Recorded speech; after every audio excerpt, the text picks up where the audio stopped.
Bobby, you talk so much about, history. I always, there's no better history buff in the world. Honestly, you're the best.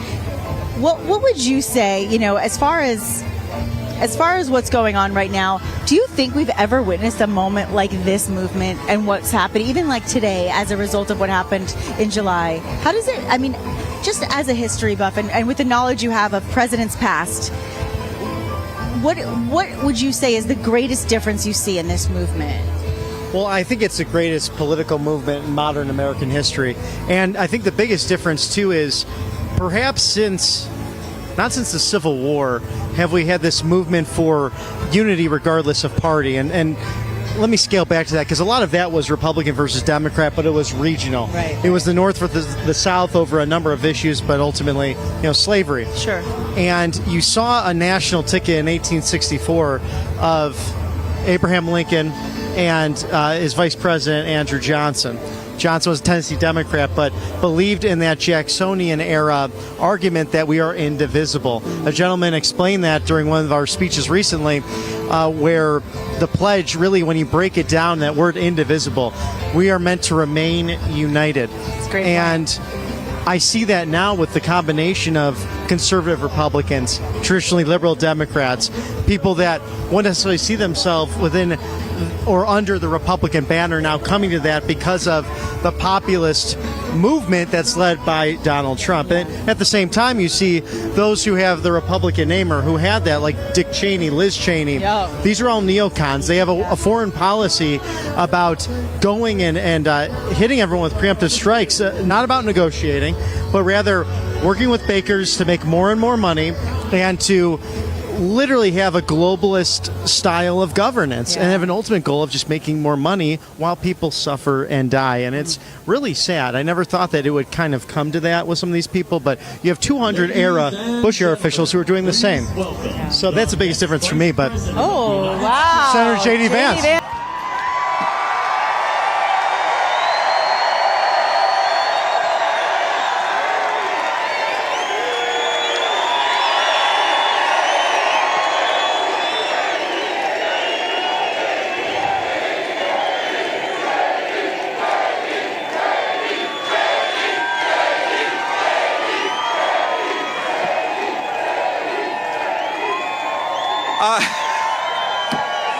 What an amazing crowd. What an amazing day. And my friends, in 31 days, this state, starting with Butler, is going to turn red, and we're going to send Donald Trump back to the White House.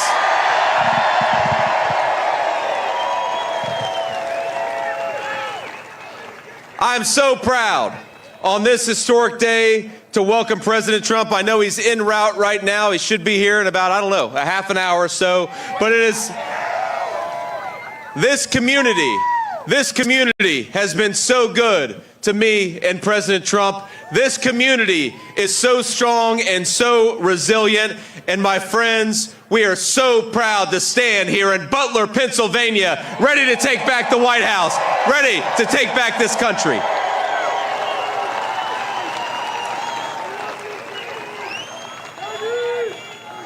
Now, 84 days ago, of course, on this very field, an assassin tried to fill our hearts with terror. But we're here to say we can't be intimidated. We cannot be stopped. We won't be denied. We will make America great again, and we're going to do it together.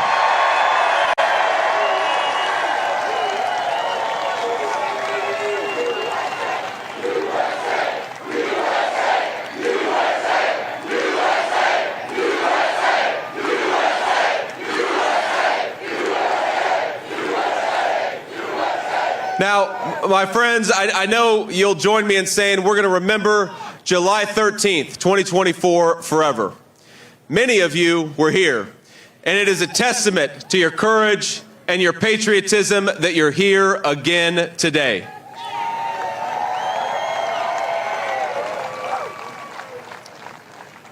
Now, you heard the shots. You saw the blood.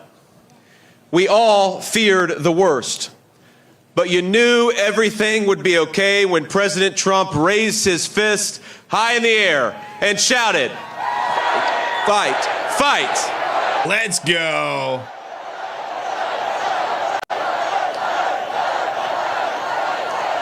Epic. Absolutely epic.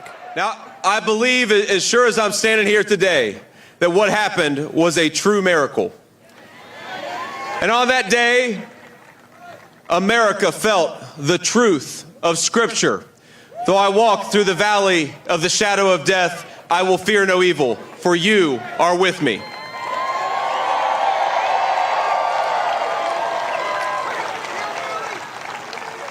I truly believe that God saved President Trump's life that day.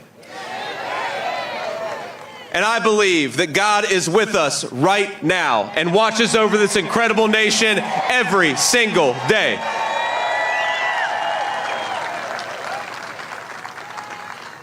Now, there are so many people here, so many people we're honored to have, it would be impossible to name all of them. I see the great Sean Parnell over here. Sean, you're a hero, man. You were a hero on that day. We're joined by many first responders, elected officials, and other distinguished guests. And as we gather on these grounds, once again, my friends, we especially thank God for the two great Americans who were wounded and survived in July. That's David Dutch and James Copenhaver. God bless you guys.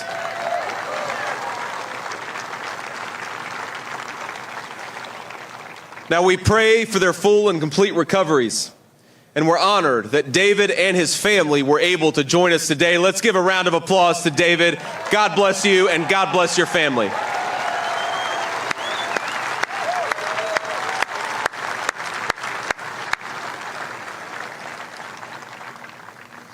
But our hearts are heavy with sadness, knowing that there's one hero who's not here with us today, and that's, of course, the great Corey Compertore.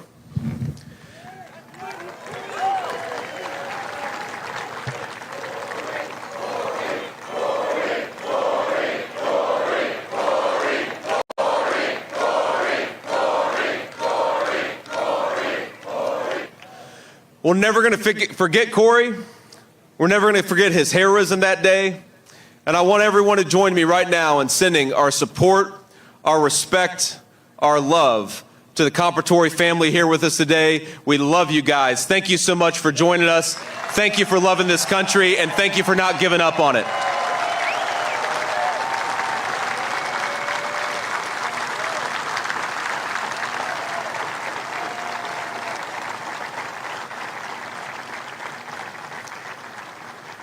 Now, after the heartache of that day, our nation hoped to turn a page.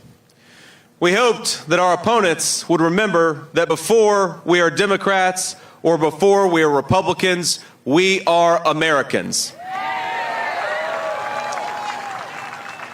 But sadly, our opponents have not heeded Abraham Lincoln's words and listened to the better angels of our nature. Even after that terrible assassination attempt that took one man's life and nearly took many others, they continue to use dangerous, inflammatory rhetoric. The media has continued to call Donald Trump, the guy who actually won his primary, a threat to democracy.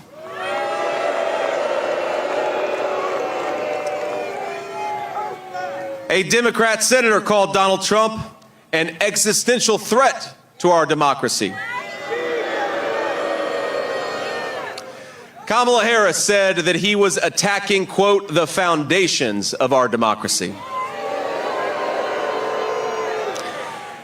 And I think you all will join me in saying to Kamala Harris, how dare you talk about threats to democracy? Donald Trump took a bullet for democracy. What the hell have you done?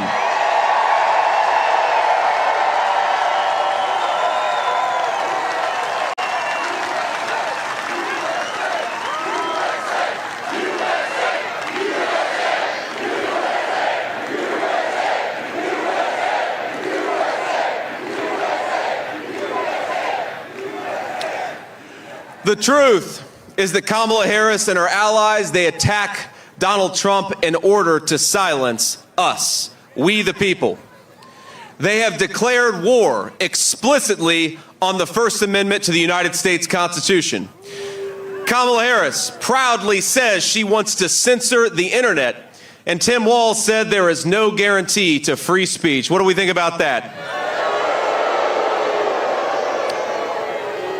But we all know, my friends, we all know that censorship is only the first step.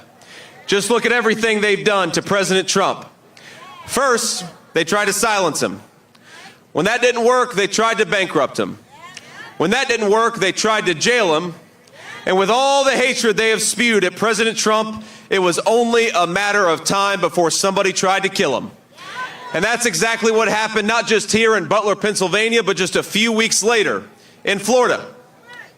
3 weeks ago, while these guys still go out there and attacking him as a threat to democracy, another gunman armed with an AK-47 style rifle tried to finish the job.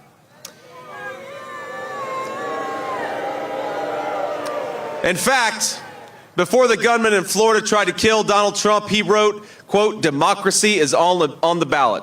The exact same words that Kamala Harris wrote after accusing Trump of being a dictator only days before the first attempt on his life. But for all of those watching at home, and for all those who might be undecided in this crowd, though there probably aren't that many undecided voters in this crowd,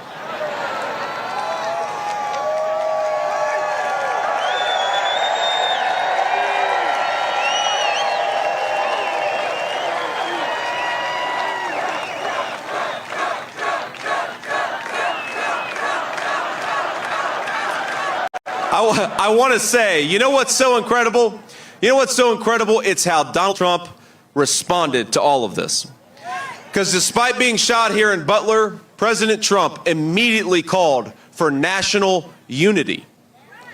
And I'll never forget, my friends, what he told me after the second assassination attempt. It was probably the first person that he called that Sunday. And I was sitting at home with my son in Cincinnati, and he said, "JD, they tried to do it again." I said, "They tried to do what, sir?" He said, "They tried to shoot me again." And at first I was in disbelief. I think immediately my thoughts went to him and how he was doing. Of course, he was physically okay because he was calling me, but I said, "Sir, are you doing okay?" And of course, President Trump, in his President Trump way, said, "Yeah, I'm doing fine. You know, I'm a little pissed off because I was about to make a dirt birdie on the 6th hole and they wouldn't let me finish."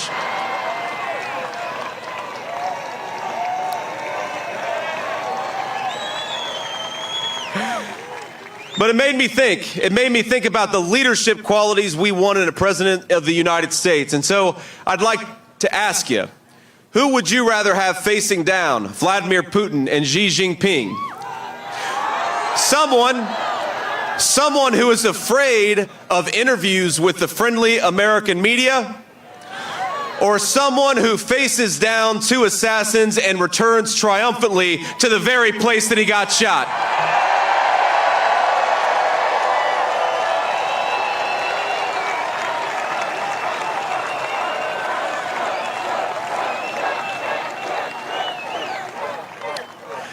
Now, some of you may have seen that I had a little debate with Governor Walz a few days ago.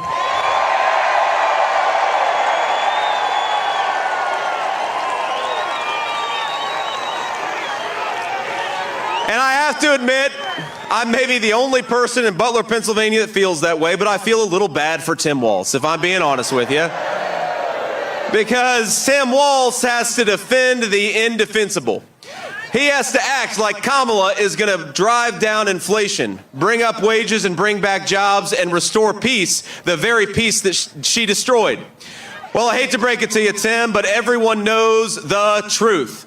Kamala caused every single one of those problems because Kamala's day one in the White House was 1,400 days ago. Never let her lie to you and pretend that she's going to do something great. She's been in power for 3.5 years and she hasn't done a damn thing.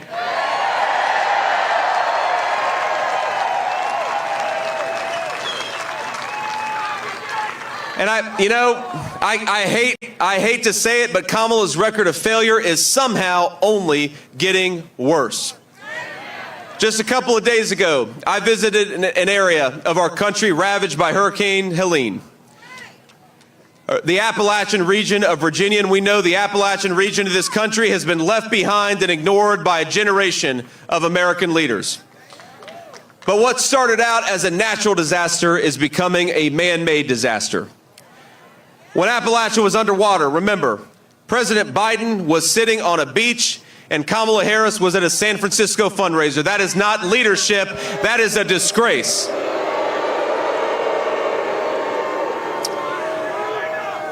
And now we're seeing reports that deployments of the military and the National Guard are moving at a snail's pace. My friends, who the hell is running this country right now? Because it sure isn't Joe Biden, it sure isn't Kamala Harris. The Harris administration has given billions of dollars to foreign countries and illegal aliens.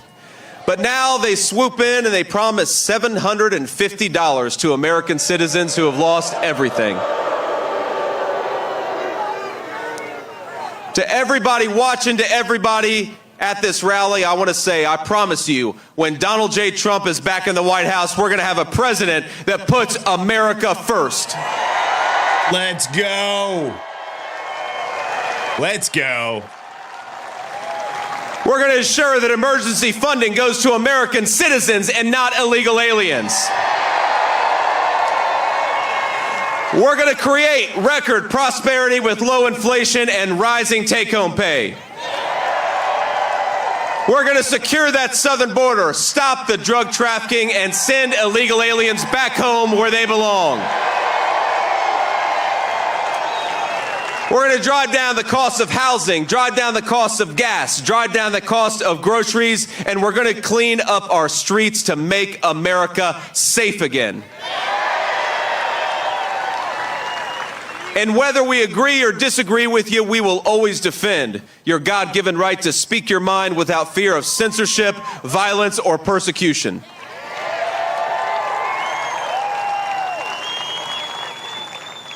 But to everybody struggling, I want you to know that though our country has, yes, been through some hard times over these past few years, I want you to know that help is on the way.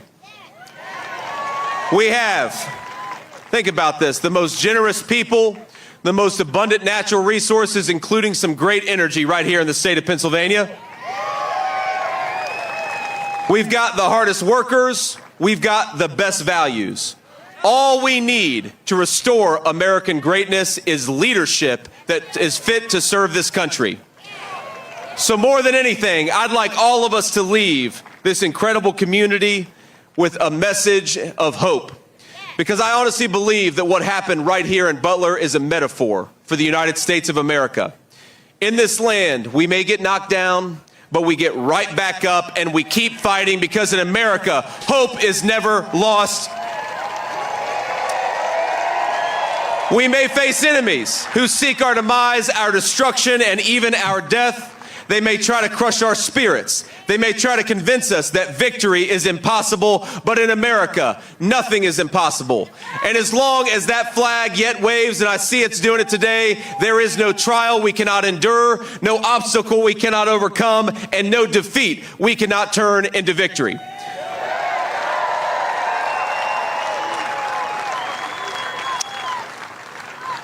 On this field, at this exact spot nearly 3 months ago, we thought President Trump was going to lose his life. But God still has a plan for him, just like he still has a plan for the United States of America.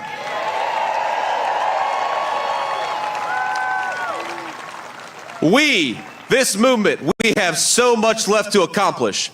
And after the dark nights of trial, when the sun rises again, our flag is still going to be there, and nothing will stop the United States of America.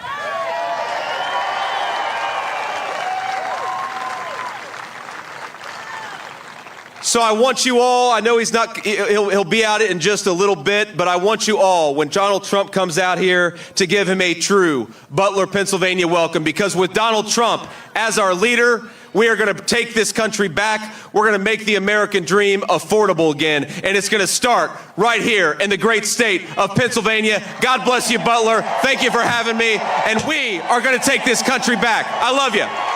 I love that message of unity. Actually, Senator Vance, let's such an inspirational story. there were some videos that I've seen. I don't know if you guys seen some of these videos. We still got a few minutes. Some of these videos that kind of from the day. This is a flag being raised, Butler, Pennsylvania. They're kind of doing a whole reenactment, it appears, kind of having it the same setup and everything. So I don't know if you guys remember the flag that was kind of crossed over. Just to look at some of the crowd. Let's see. This is some of the crowd right here.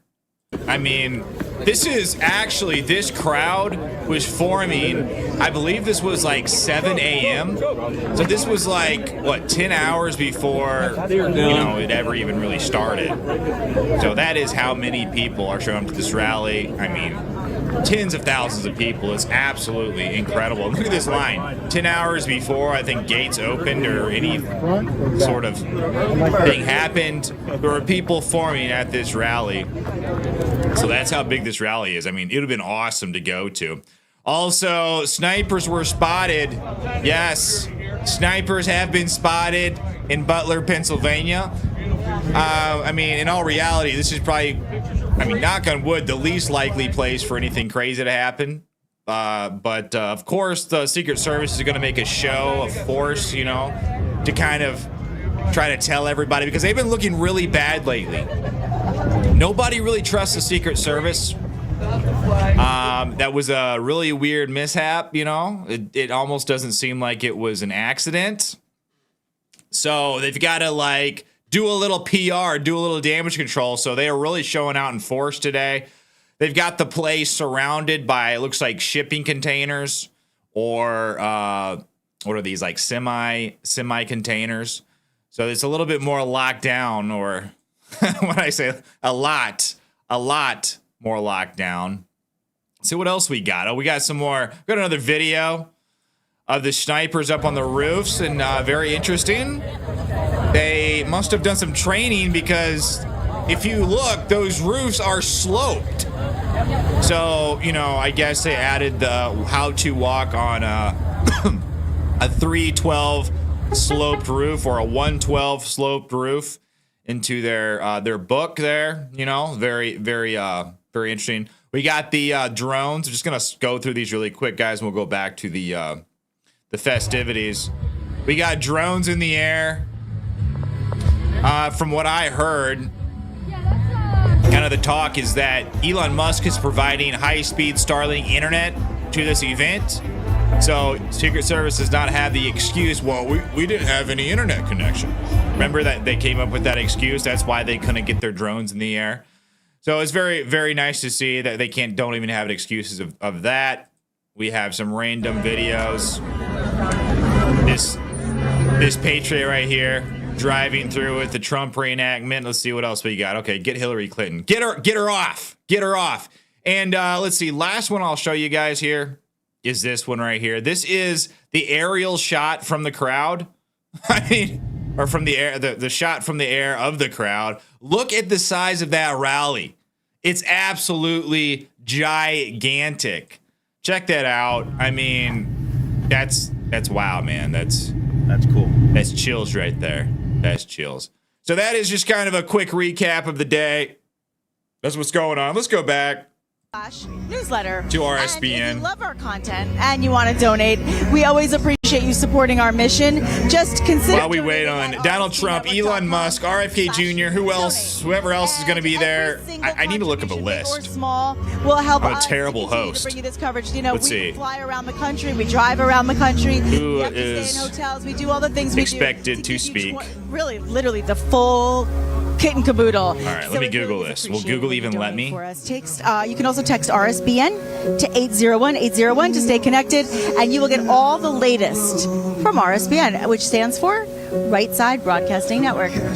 Joe, the best network out there. And who are you? Full guest list. We got the Comparators, of course. Nifty, the fantastic Nikki Stanzia. The Comparators are going to be there. Very bittersweet. I love being with Bobby. And Bobby, They have a spot, a section, a little spot where they put a memorial to Corey Comparator Robert McNeely TV with on his Instagram, and firefighter's Robert B. uniform, McNeely little memorial at where he Truth sat. Yes. And how about you, Nikki? I'm at when he Nick got Stanz on Instagram in the line and of fire, Twitter, so and I'm K-S-T-A-N-Z, as and a my sign of phone, respect, Nikki Stanzione, S-T-A-N-Z-I-O-N-E on X. they have him and, there. TikTok. I love listening to We that got voice. Laura Trump, By the way, Elon Musk, of course, somebody J.D. here Vance, does a Eric really good Schmidt, impression. I'm just Ronnie saying, Jackson. he's really good. It's going through the rumor mill. Corey Mills is going to be there. Really good. He's a good representative. Right now, he's talking about election integrity. Let's talk about that a little If there's bit. any big names that And we pop really out, I could have found sworn that I to be saw a main RFK focus, and Jr. not on only here the somewhere. somber mood to Maybe I was wrong. I could be wrong. I know there's a journalist I know integrity aspect. who, we had Noah from Turning Point who's Action like one of We had RFK many people Jr.'s just personal registering journalists. people, with the local Her name is Republican House and clubs, Habit on captain Instagram. chairs. Jessica And Krause, also, House and Habit. Number 19 Friend of on mine, I know the her. Trump 47 agenda. She's there. She's been posting on Instagram. Make a plan as You guys are on President Instagram. Trump Go is follow talking House and about Habit. too big, too Tell her rare. I Get sent out you there and over. vote, whether it's early voting in person, doing an absentee ballot, or voting on the day of. Just make a plan because. Well, what are you guys up to? How's everyone doing this weekend, this Saturday? To the 2024 election. I remember the two of us were here in Pennsylvania. Only a few together more for our warm first podcast days. together, and it was Well, at least where I'm at. I don't know where you guys before live. this I don't know if you guys happened live in here in Florida or Butler. And we were saying, wow, California or something like that. But where I'm at, we don't have very many warm days left. Such an amazing season, and now here we are, 3 months later since we Jim first worked Laws. together, and, What are your actually, thoughts, we're at Andrew? this point. And it's just, Well, my thoughts just on goes what? through. What are you Time goes so asking me? fast. You don't want to let What are you time asking me, pass you Jim? by I don't and know. forget It to register. depends. It's really, really I have important. lots of By the way, thoughts. on that note, 99% of them, trust me, you guys don't want to hear, probably. We got Southern Sass in the chat with some of my great members, Mama Bear. Illegal. Trium Infinitum from Scotland's in the chat. Opportunity to be able to vote. We got Michelle. Hey, Michelle, thanks for popping over from the other live stream that never started for some reason. I don't know why. You know, and it really Doing some modding over here. Whether or not they are incompetent. Yes, they are. Michelle said, why was there a U-Haul on the fairgrounds? Well, cities because of I'm hoping nothing nefarious. No nefarious reason. Especially Philadelphia, now Aurora, Colorado, Springfield, Ohio. But, all dealing with U-Hauls can be used to haul good stuff too, I guess. I don't know. Maybe something going on.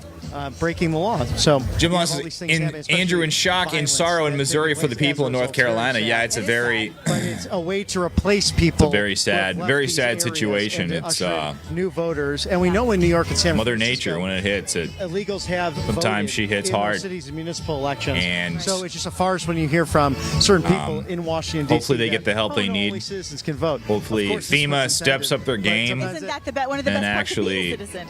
is on the ball. Go through it the legal I think they've been route. called And out to a the point South where they Korean are Americans, trying to be a little bit Japanese more Americans for Trump responsive. here at these rallies talking about this. Some of them can't Even though vote they because say they're going that, through you know, a lot of the legal stuff that people are process in order to sharing get there. is And they dream of misinformation, becoming citizens, but in disinformation. the It's really meantime, not. they won't remain Government, silent. institutions, And I organizations wish our camera could are, was just it is- thinking this everyone same knows thing. sorry, not the to be distracted, incompetence but I of keep these looking at this stretch. organizations. It's so beautiful. It's- It's a sea of people. Lots of another money, American flag in the background. very little Just ready competence. to It's like a celebrate President inverse Trump relationship. and the legacy of Corey Capatore, as you can see on the signs, November 5th, the most important. We got day Jeremy in Brummer American joining in the history. chat. How's it And going, Jeremy? I'm Thank so you happy for that there were so many joining. registrations happening. Me too. And I want Donald Trump is supposed to be taking the stage around thank 4 you, o'clock Scott. Central Standard Time. Talking to so many people. Probably be a little bit today. late. And Scott, we see I often. wanted to come on a little bit early. I didn't know what time He is Elon out Musk there might getting take the the stage. job I know he done, has turning confirmed that he blue will counties be into speaking red. at this rally. He works so hard, and our friend I'm not Paul sure Ruffin, how one long of our for. correspondents I'm here not as well, sure our space, when. he's been on the ground in All I Pennsylvania know from is New York. he has I know confirmed that he he's will been be posting there all and he week. will be He's been out and speaking about, at the rally. I'm knocking assuming on probably doors and Donald Trump will be making things inviting him up on the happen. stage So we appreciate you too, to do Paul. some I mean, speaking. everybody is working so hard. He Of has course, been all very of us at vocal. RSBN having this platform to share. Very allows vocal us a on chance Twitter. to have our voices heard,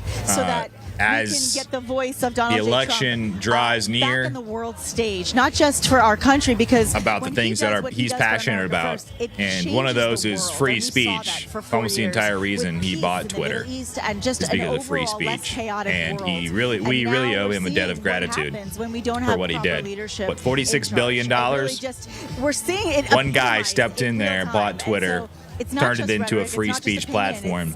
It's life. And, it's the life we lead right now.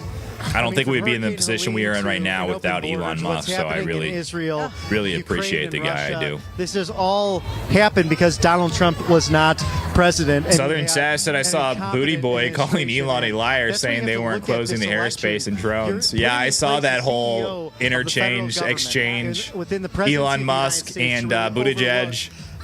They got into a little bit of an argument on Twitter. It was pretty funny. And I think that's the greatest contrast. But I think what Elon Musk did there, I think it was very important because it really puts a lot of pressure on FEMA. And these are like people that do not like to be pressured. They don't like to be pressured. They want to do their thing. They want everyone to be gaslit into thinking that they are competent. They are doing things away. But the reality is a lot different. They're really used to PR firms. They're really used to giving people the illusion, the propaganda of them that they look good, and they don't. There's not a whole lot of times. There's not like a stark difference when it comes to the job that they're doing. When people could actually look, when they can look on the TV, they know people whose lives are falling apart because of the incompetence of a government organization. That's not something you can really sweep under the rug, that you can hide. So they're not used to that. So it's very important when people like Elon Musk stand up, pressure them, and kind of put them back in their place, be trying harder. The next generation. Those people really need a lot of help. It's total devastation over there. I want to run. It's called America, and I know I can do it effectively because I know how to treat my workers. I know how to treat the people who work for me and who work hard on the ground floor. I know how to treat the blue-collar workers, and I know how to treat the management.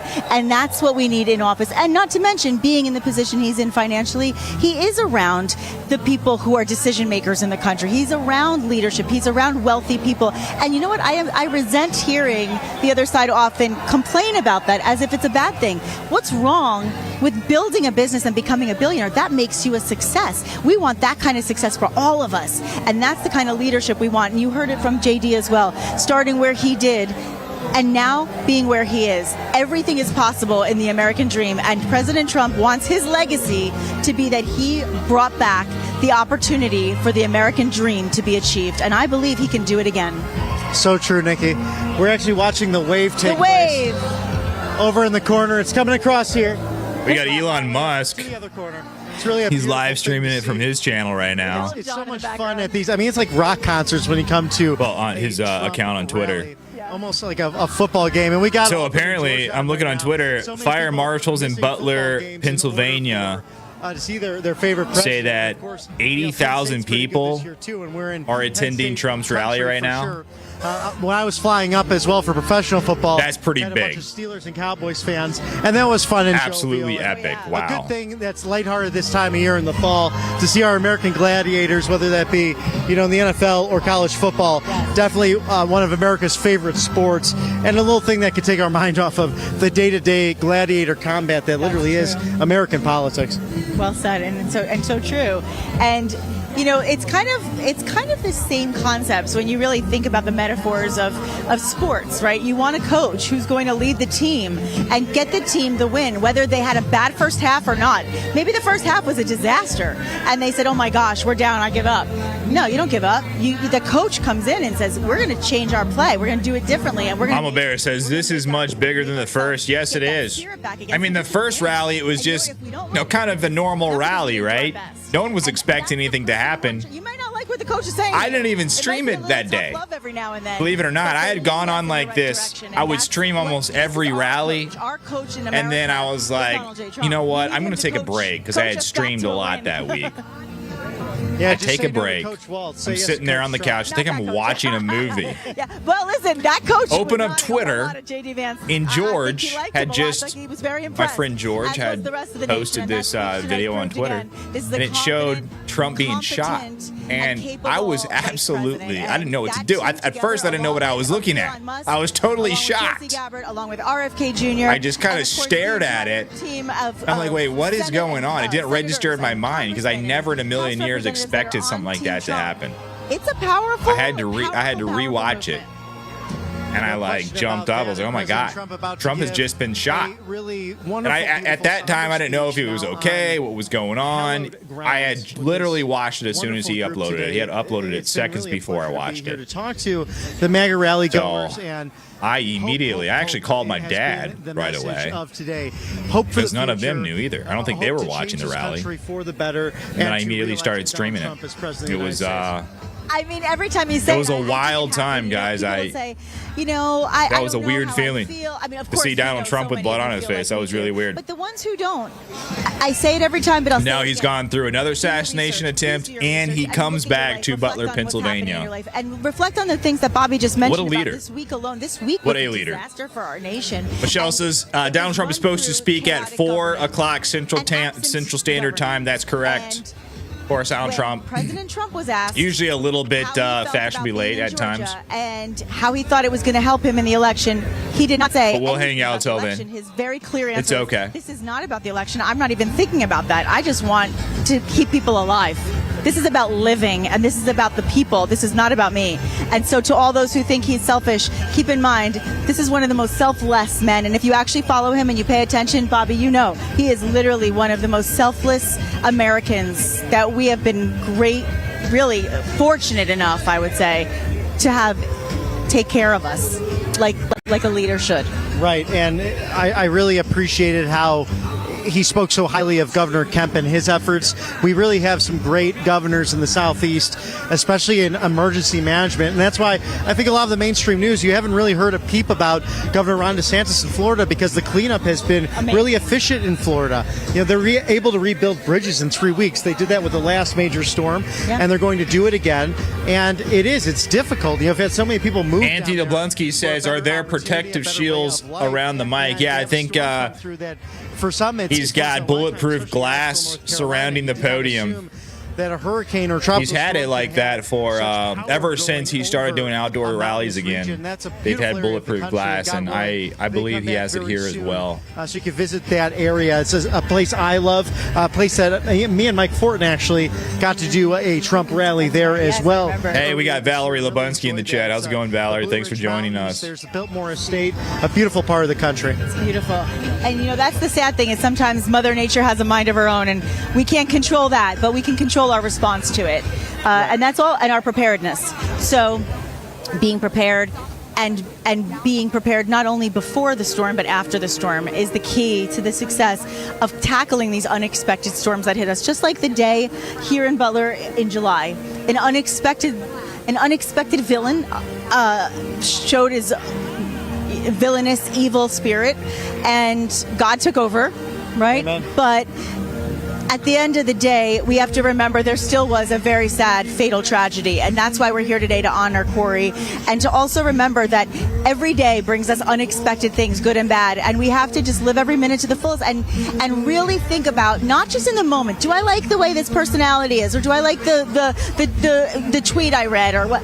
No, think about your children, their children, your life. Think about the reality of what this vote means to your day-to-day life and how you want your country represented on the world stage. So true. It's really, life is precious. It's a gift, and it can be taken in a moment's notice. It's fragile. And that's all our same common nature as humans, is that we will go to stand before our Lord and Savior, and it's something we must prepare for. It's the most important thing. And you can feel the Spirit here. The Holy Spirit's present, and that beautiful flag you see behind us is the flag that was flying over President Trump on July 13th. So we ask for the Lord's blessing and safety over this beautiful event as we've seen today.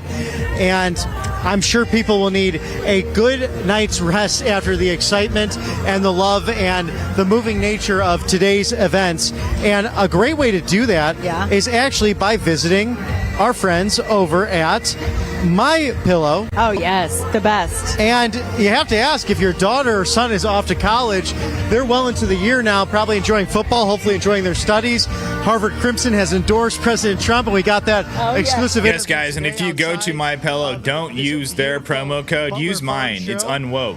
But you're in luck. Way because better. The My Pillow deals are still happening. Way Bring better. the $25 Unwoke. extravaganza. Easy to Mike remember. Lindell, his dedicated employees have been part of the cancel culture. They've suffered from it.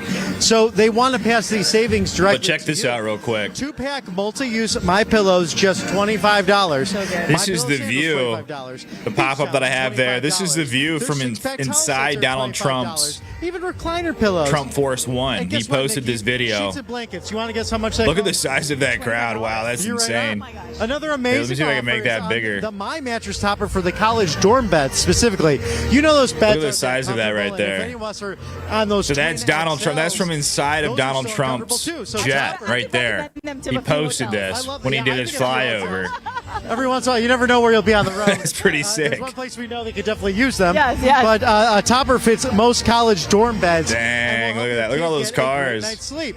The Wow, My Pillow that's topper comes crazy. in every bed size. You can put That it is right crazy. over your current mattress. Believe me, you will feel a difference, and it provides the best support this time just for you, the viewers. A limited time offer for $69.99 on those mattress toppers.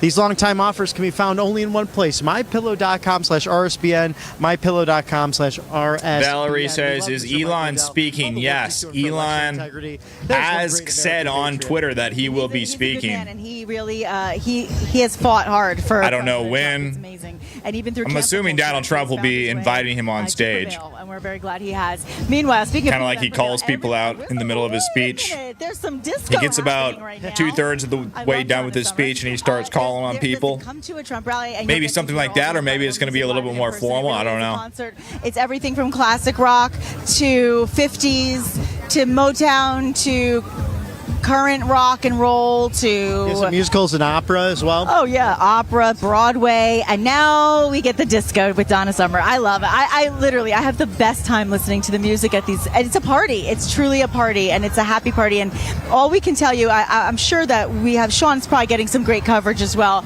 But if you go to our social media, that's the word I was looking for.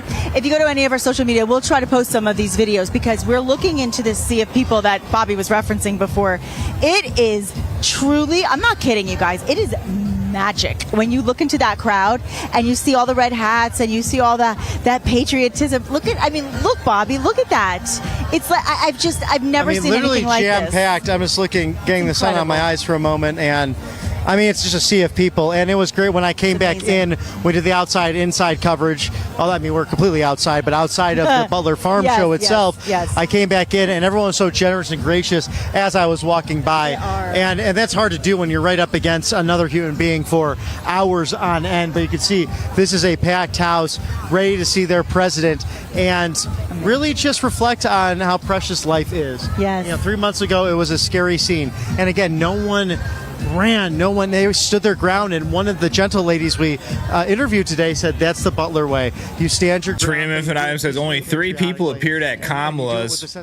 Did you guys see that video of Kamala Harris? I'm excited to see what the future I guess her holds. teleprompter went out for a second. Let me see if I can find that video while we're waiting before Trump comes on the stage, because it was pretty great. Kamala Harris is like talking, and apparently her we also had an obligation to our job. To apparently, say and wait a talk second, and share. this just went out. Apparently, her teleprompter went out momentarily, All they were here for was and she literally couldn't talk. It was like, it was actually embarrassing. It was very uncomfortable to watch. because they were scared. And you know what? They didn't. And See if to I can me, find it that really quick. speaks volumes to the supporters of this movement and to the people that just genuinely love this country so very much, and they believe Okay, that Donald yeah. Trump represents all that. Here it is that right means here. love Hold for on. country, and I think it's really touching. I've gotten choked up a few times talking about it today, and I know so many of us feel that way. It's a really special moment in history to witness. We're Oh, it very is. fortunate to be here today. We really are. And we were born for such a time as this. And I'm just amazed by the amount of people who have come together, especially those who were So check this apolitical out. for a long time, but knew they had to get engaged just to help build a stronger. 32 days. Okay, we got some business to do. All right. 32 days. And we know we will do it. So it goes out right here. And And this is going to be a very tight race until the very end. This is going to be a very tight race until the very end. We are the underdog, and we know we have some hard work ahead. Remember his number, 32. Today we got 32 days until the election. Right there. That's So 32 days. so. What's up, guys? What do you guys want to talk about? That's pretty much what Kamala Harris is doing. So 32 days. Oh shoot! What's next? So guys, what does anybody want to come up with a topic? So yeah, that was Kamala Harris. I mean, absolute clown show over there. And that's the thing. Okay, he just wrote, headed to Pennsylvania. This was a little earlier. Headed to Pennsylvania to speak at Absolutely. President Trump's rally in Butler. It's so funny. That's So an funny. official post from himself. So it's not us saying. I wonder. Pete says, "Thank you, Andrew, for bringing this to us." Hey, you guys are welcome. Absolutely, thank you guys for watching. So you guys are that's great. really interesting. It'll be something we don't typically see from Elon Musk. He does not show up at these types of things and get in front of this type of a crowd and do those types of a speech. So I mean, I think it speaks volumes for his respect for President Trump as well. An amazing man and someone very successful in his own right. Yeah. And, someone who really put his vision to paper to really help Western civilization ground and go to new heights. I mean, you Right. look at the SpaceX program, it's been extraordinary. Oh. And I think they're both masters at these public-private partnerships they have really attempted to establish. And I'm very excited to see if Elon Musk ends up taking a role in the cabinet for sure. Betsy Payne says, "Did Elon speak already?" I don't believe so. No, At least he will. He run has not the- yet.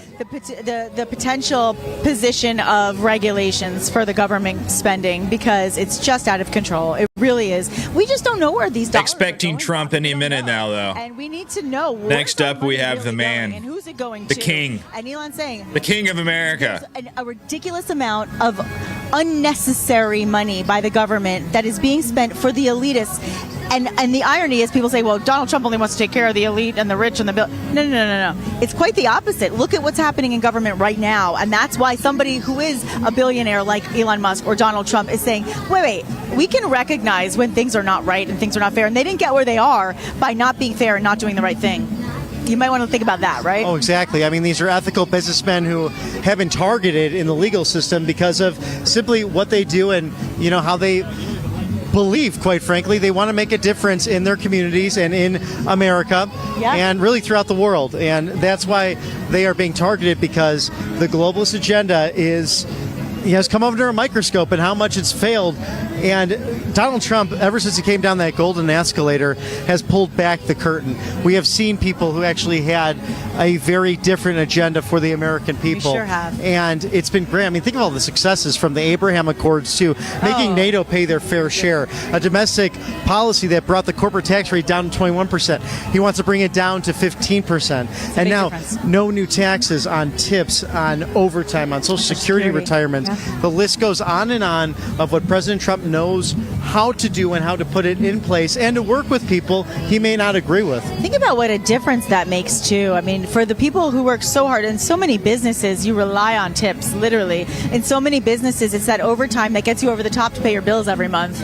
And then you get taxed on it, and it's like, well, now I made more money, but I had more taken out, so it actually balanced out in the end anyway. Why did I work the extra hours? How many times have you said that, right? I know I have in the past, where I've said, I worked so many extra hours to make the extra money, but after taxes, because I made more, I got taxed more, and I didn't end up making the money after all. And it really, it's like the circle of life when it comes to being paid. And I think the fact that he recognizes that in his financial position, because he has paid people over the years, because he has employed people in a business, for everywhere from the people who lay cement into the ground, to the people who wash windows, to the people who decorate, to the people who literally are architects. I mean, he's worked with every aspect of building. And so he understands and recognizes the profound difference that overtime and tips can make in someone's life.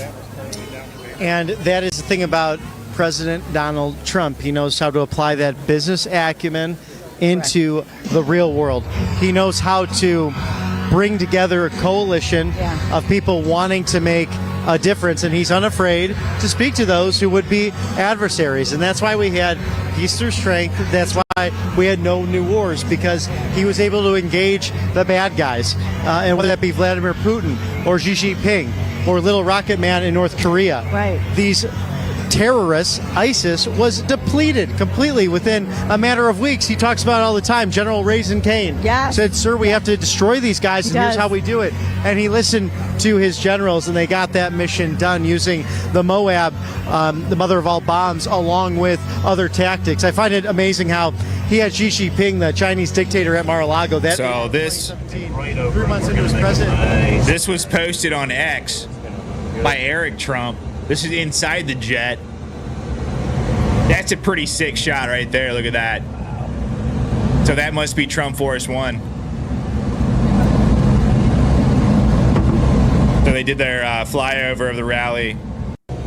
But that's pretty cool. You can see like he's inside the cockpit with the pilot actually. A left turn and right over, and we're going to make a nice turn. There we go. That's going to look good.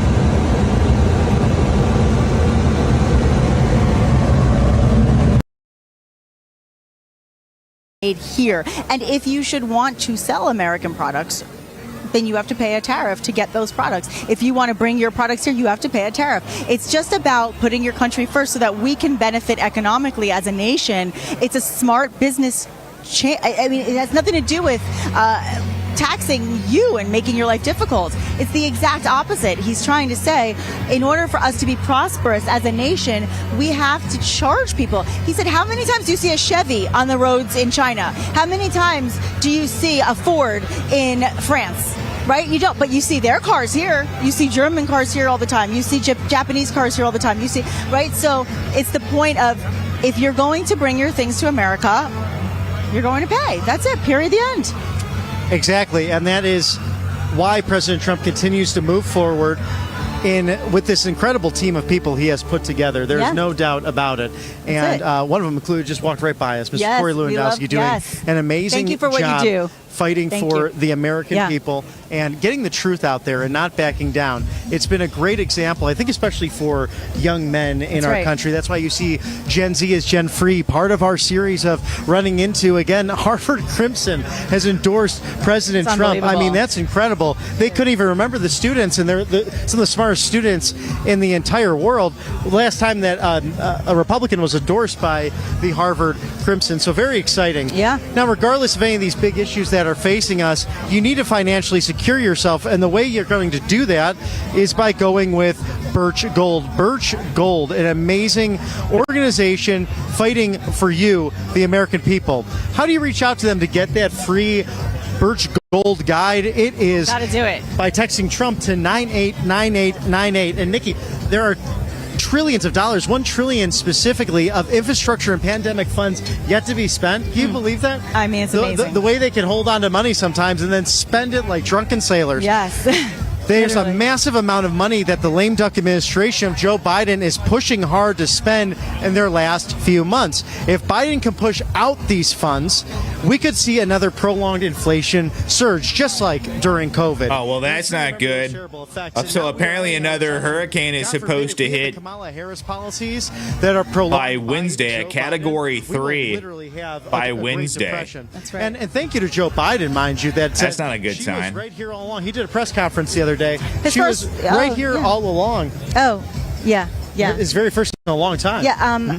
I don't believe President Biden has ever done a press conference in the press room his entire presidency. I don't think so either. But he said Kamala's been here right with me the entire very time clear doing about that. my job, and that's why you have to go to Birch Gold, because 401ks, IRAs, make sure it's tax sheltered and safe from all this chaos in the world and these governments that are manipulating their currencies. But you can also get an extended offer from them if you purchase with Birch Gold through the election. That free Trump coin featuring what you see right behind me, that beautiful American flag, him flanked by his Secret Service, him saying fight, fight, fight with the White House on that silver coin. It's just a beautiful thing. Protect your savings from Biden's spending spree and get your free Trump silver coin and other gold merchandise by texting Trump to 989898 today. Do it. It's so worth it, you guys. It really is. You got to secure your future, period. You know, you really have to think about what's happening to the dollar. I mean, President Trump is really innovative, and he's a man of tradition, and yet he also honors and recognizes the innovation that happens in our country. That's why he's friends with Elon Musk. He really believes in looking ahead and seeing what's the future, and that's why he believes in cryptocurrency. That's why he's all about Bitcoin. I mean, he's really trying to familiarize himself and our nation with what other options are out there for ourselves, and investing is such a smart thing to do. But you know what? Getting gold is one of those rare commodities that stays steady and generally doesn't fluctuate even when the rest of the markets do. So it's just a great opportunity for you. If you watch RSPN, you're well aware how much we believe in Birch Gold. So we're glad that you're joining us in that mission as well. I'm a little bit nostalgic right now as I'm looking around, and just I remember this song playing last time and saying, "Oh, we're getting close. President Trump will be coming out soon." And you know, we were so unaware of what was to be, and now we're all aware. We see snipers on the top of the buildings. I see lots of protection. By the way, do you see, Bobby? Do you see out there on those? There's like another set of. It's like another level. No one's on top of the water tower, though. I saw that on Twitter. Water tower is empty. It's still within the confines of the Butler Farm Show, but it's beyond. So maybe they have someone posted at the bottom where, no one can climb up there. Those are the nosebleeds, but I'm assuming. It's remarkable to see how much. Yeah, there's a water tower right there. You can see it up on top. Regardless how close or no one's not up there. close they get, Or let's hope nobody's up there. Come and support this beautiful moment taking place. It's really a remarkable thing. Judith with the update. Hurricane Milton aiming for a west coast of Florida. Due Wednesday. Where you are? But then there's another. Oh no! Level, Stay safe, Judith. Tier. Stay safe. And it's packed. It's astounding. I'm taking a video and I'll post it. It's astounding, you guys, how many people are here. And yet I feel safe, I feel protected, and I love how organized and non-chaotic it is. Everyone's just standing politely and kindly, and nobody's getting in anybody's way. It's just amazing. Let's take a little crowd shot if we can. We're taking a crowd shot for a bit. We're just moving off camera so you can see. And you can just see how nostalgic, how beautiful of a night it really is here in Butler, Pennsylvania, as President Trump returns to the site where he almost succumbed to an assassin's bullet, but that horrible person failed in what he was attempting to do. And sadly, we remember Corey Campitor. Welcome to the stage, American here we go. Businessman and investor, Mr. John Paulson.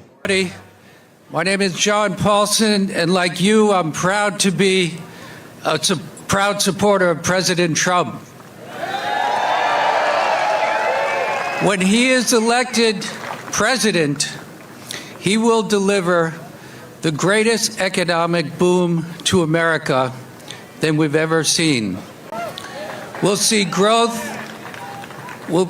in our energy sector. We become a manufacturing powerhouse. We'll see growth in real wages, which will benefit all Americans. It's great to see so many people here. Thank you. God bless.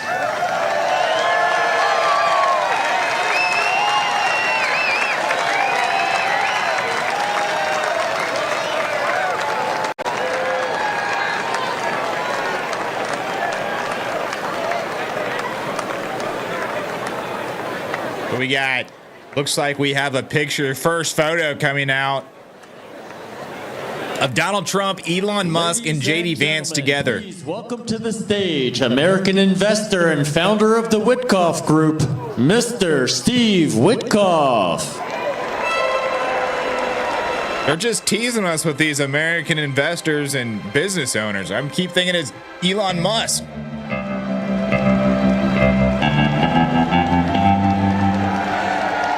Oh, I wish I was in a land of cotton. Old times there are not forgotten. Wow. Wow. I wish my mom was here. First, I have some prepared remarks, but I would like to extend my blessings to the Dutch and Copenhagen family, and also to the Corey Campitor family. My heart is with you.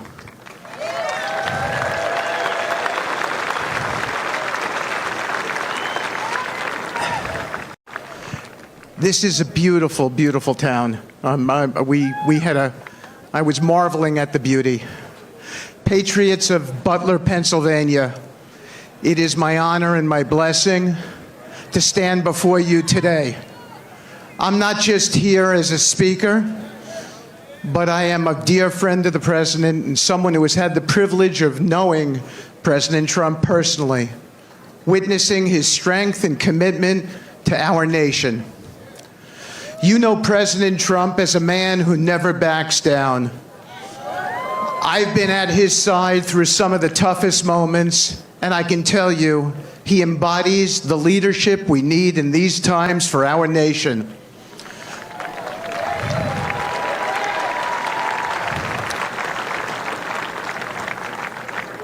I was 10 feet away from him during the second assassination attempt.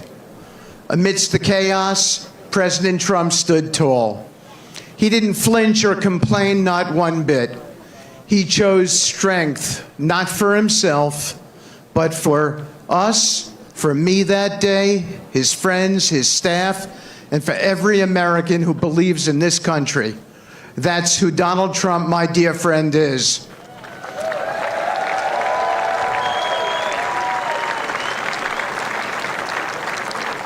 He's a fighter, the toughest fighter I know, who refuses to be broken or beaten. He faces adversity head on and says, "Bring it on."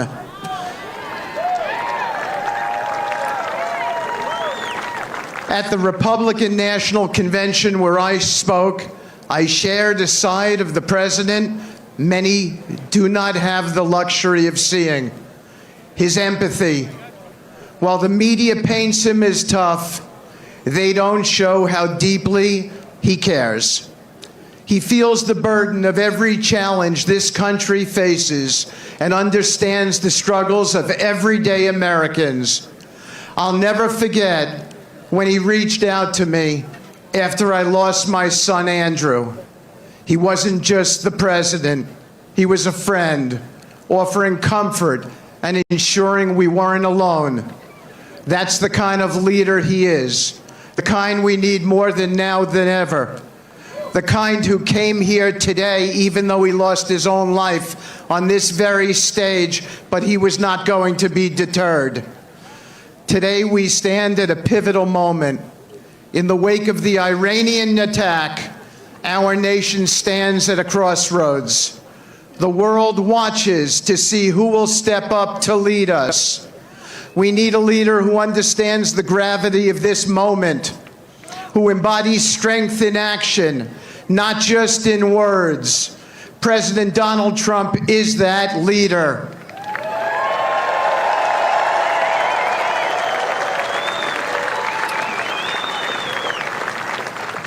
My friend has stood up to tyrants and bullies, making tough decisions and always putting this country first, even when it wasn't an easy choice. That's why we need him more now than ever. This isn't about politics. It is about the soul of our country.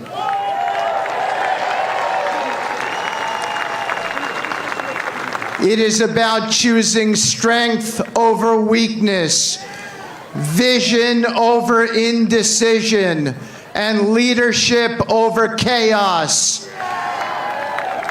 We are living in a time that demands greatness. As Abraham Lincoln once said, you cannot escape the responsibility of tomorrow by evading it today. President Trump understands that. He is the most consequential president in the history of this country.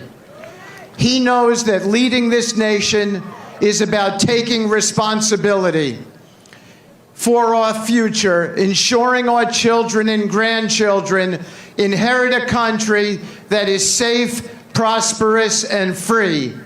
Behind the headlines and the political battles is a man who wants to see America thrive.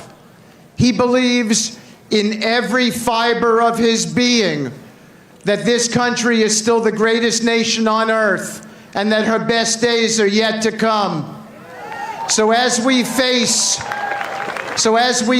this pivotal moment in history, ask yourselves, who do you want leading this country when the enemies of freedom threaten our way of life?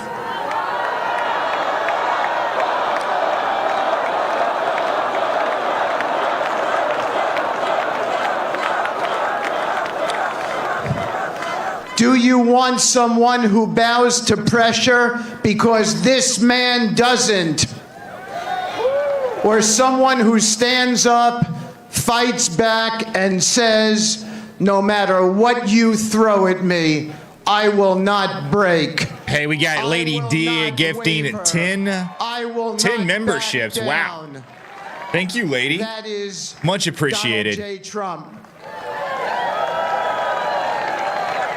Welcome, Savvy Sav, Martin, Gina, Nepai, Buddy, Housekeeping, Texas Mouse, Carl Peterson, Mahalo Man, and George Nicholas. Welcome. Isn't found in weakness or hesitation. Make sure you go to my page and join the Discord under the community tab. Who refuses to let America be pushed around or let our enemies dictate our future.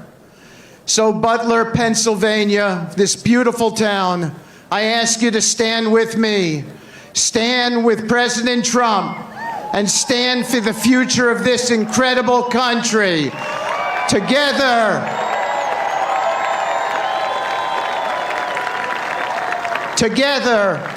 we will overcome every obstacle and make sure America's best days are still ahead. Thank you. God bless you all. God bless President Trump and his family, and God bless the United States of America. Let's go. USA. USA. That's some epic walk-on and walk-off music. That bass guitar. Bom, bom. I wish I was in a land of cotton. Old times are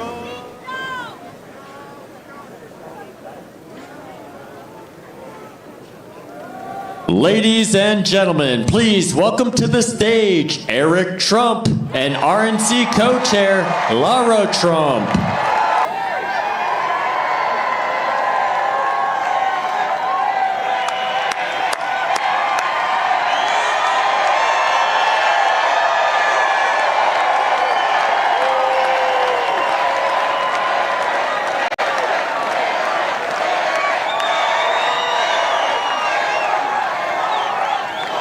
Pennsylvania, I've never been more proud to be anywhere in my life than I am today here with you on this stage.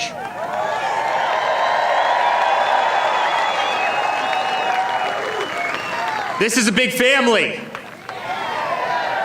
They tried to take away someone we all love, and they did take away someone we love in Corey, an incredible man. His family's backstage. It's heartbreaking. It's heartbreaking. They've tried to get my father every single second since he went down that golden escalator. Laura and I have witnessed it every single day. They tried to smear us. They tried to bankrupt us. They came after us. They impeached him twice. They went after his Supreme Court justices. They weaponized the entire legal system. The Russia hoax, the dirty dossiers. You remember every single one of them. Far left AGs, far left DAs in every far left place in this country went after my father. They tried to pull him off the ballot in Colorado. They tried to pull him off the ballot in Maine. And it has not worked.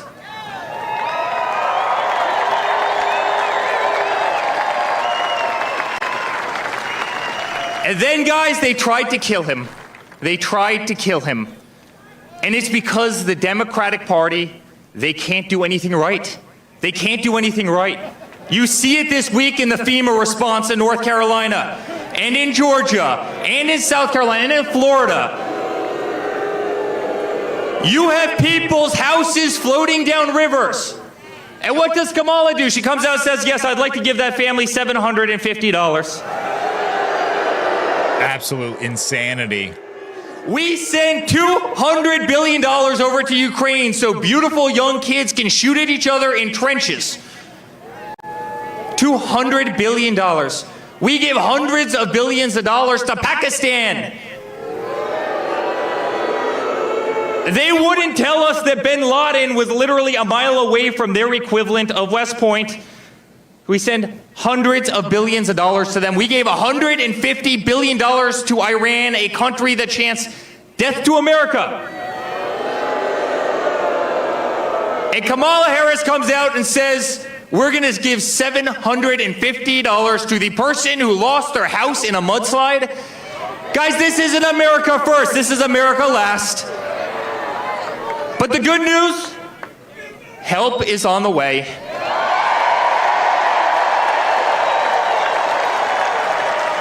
And help is on the way from the bravest person I have ever met in my entire life. My father's been the greatest father a person could ever have. He's been an inspiration to this entire country. And he was an inspiration here in Butler when he stood up with blood running down his face and said, fight, fight, fight.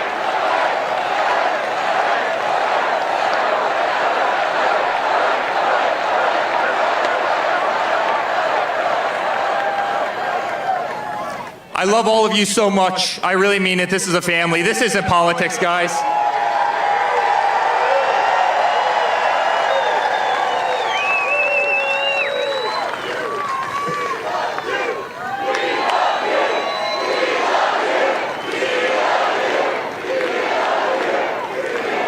Guys, this isn't politics. This isn't politics. This is a movement of absolute love of hundreds of millions of people who want to save the United States, who want to keep our country number one at absolutely everything we do. Facts. And that's why we're going to re-elect Donald Trump as the 47th president of the United States. Guys, we love you. And to a woman that is doing a truly great job in every aspect of life, from being a great wife to an unbelievable mother. By the way, I think Caroline and Luke Trump are the most popular Trumps right now. Did you guys see them a couple weeks ago? Vote for Grandpa. Make America great again. But she's doing a hell of a job as the RNC co-chair. You know, I get to go to bed every single night and wake up every single morning listening about voter integrity. It's really great. I'm really, really excited for November 6th when Laura can turn over in the morning and not talk about voter integrity. But she's doing a hell of a job. Ladies and gentlemen, Lara Trump. All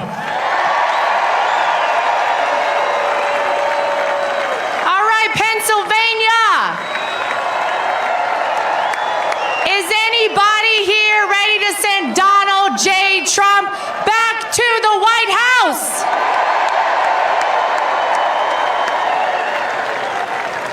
Well, we're 31 days away. 1 month from right now, as Donald Trump always says, will be the most important day in the history of America.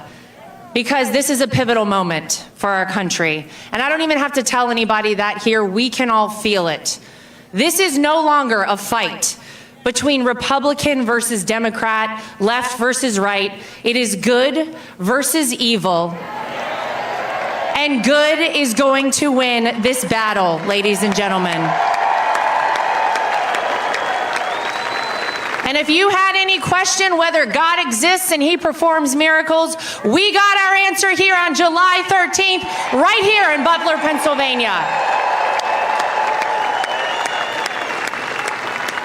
He spared Donald Trump's life because he was not finished with Donald Trump. And he did it not once, but twice. And I've said it time and time again, but now you feel it more than ever. Donald Trump was made for such a time as this.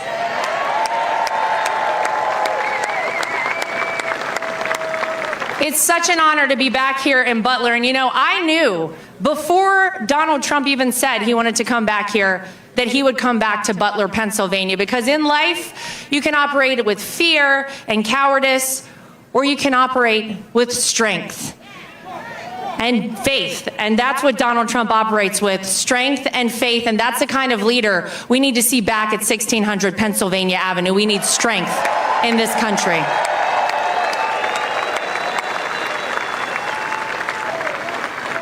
And Eric's right.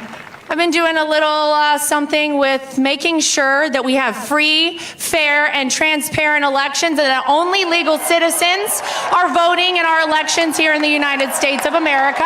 That's okay. Yeah, that'd be great. It's been the #1 focus of the RNC since I took over alongside our chairman, Michael Whatley, back in March. We have had a big goal of recruiting 100,000 people to volunteer as poll watchers, poll workers, legal experts on the ground. And we said, I don't know, 100,000 is a lot. I'm happy to report that we have trained 200,000 people across this country. Okay. To do that. I'm listening. Let's go. So our message is very clear. If you are a person who is considering cheating in our elections, we will find you, we will track you down, and we will prosecute you to the full Heck yeah. of the law. Throw the book at you. And if you're an illegal citizen voting in our election, we'll track you down and prosecute you to the full extent of the law, and you're leaving this country. You either get jail or Chris Christie sits on you. It's not worth it. Your choice. But real quick, before I go, is everybody in this crowd registered to vote? Well, it could be that you've heard of someone who's been doing so much voter registration right here in Pennsylvania. Scott His Presler? name is Scott Presler. My man. He's been killing it over He's there. done an incredible job. Really has. We have flipped Bucks County and Luzerne County from Democrat to Republican in terms of voter registration. Boom. And I would like to invite my friend Scott Presler to come up and say a few words to you folks, if you would welcome him, please, to the stage right now.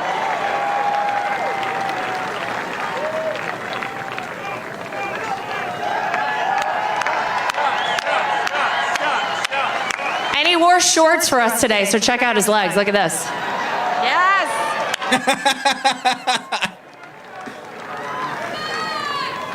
Been doing all that door knocking. I wish I didn't wear shorts today. Mom and Dad, I honor you on the stage today, Captain Robert Presler and my mom, Carol Presler.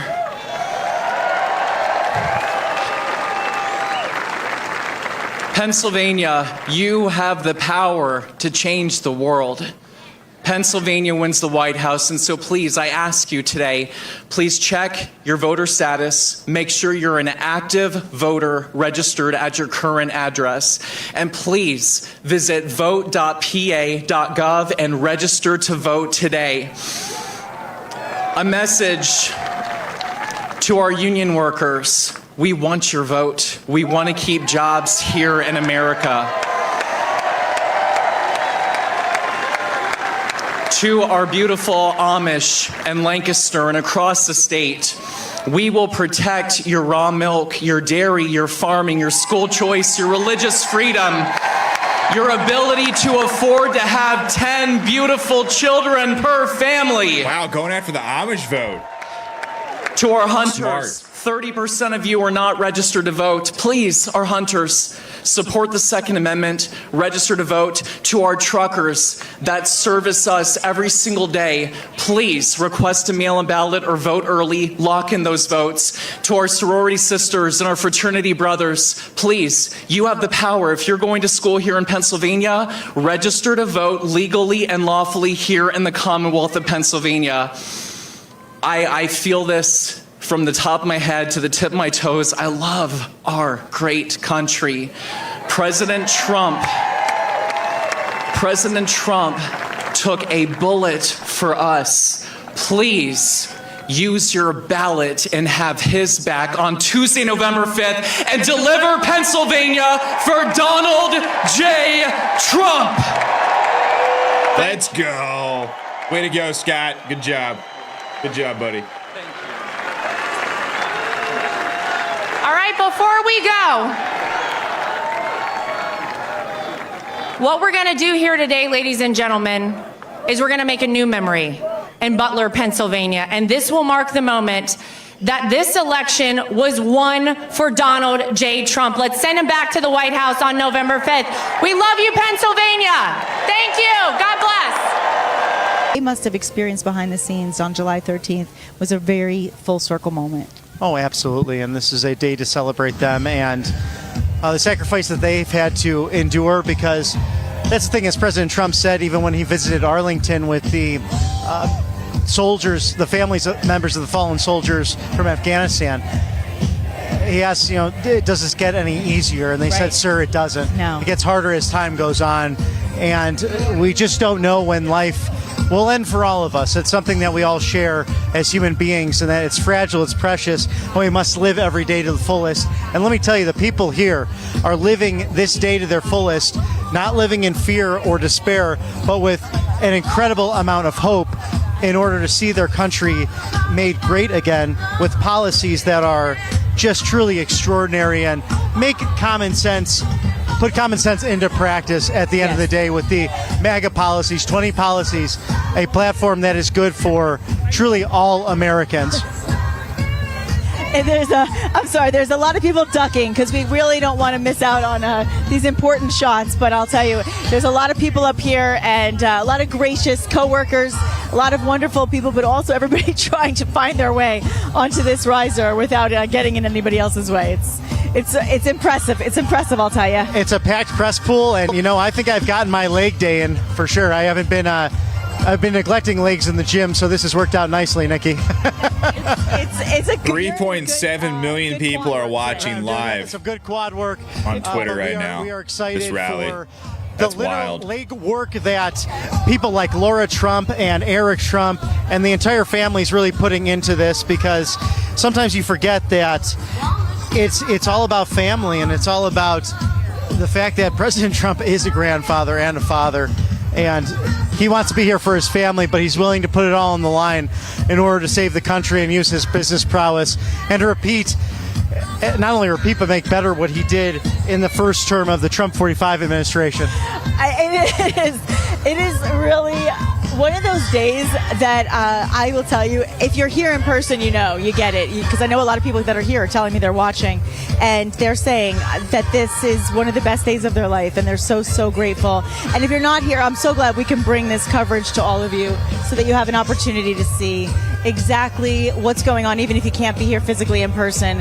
And seeing the family, I just saw a quick, I went on Instagram to see if there was any posts from the team, and there was a post of President Trump actually getting off of his plane and being greeted by the comparatory family, and he hugged the girls, he hugged them all, they hugged him back. It was like a little huddle, a little group hug. It was a really endearing, special moment. And it definitely got me choked up when I saw it. But it just, again, it goes to show you the compassion and humanity that President Trump has. And that's why he's here today. And as you can see in the left-hand corner above the podium where President Trump will be speaking is Corey Capitore's uniform. His helmet that President Trump hugged and kissed on the RNC stage. It's surrounded by flowers as well. So a special memorial to remember a great man, a great husband and father who loved his country, who loved his community, and was focused through the fire department, choosing a vocation of service for one another, for his family and for his friends. And we remember and honor his memory today.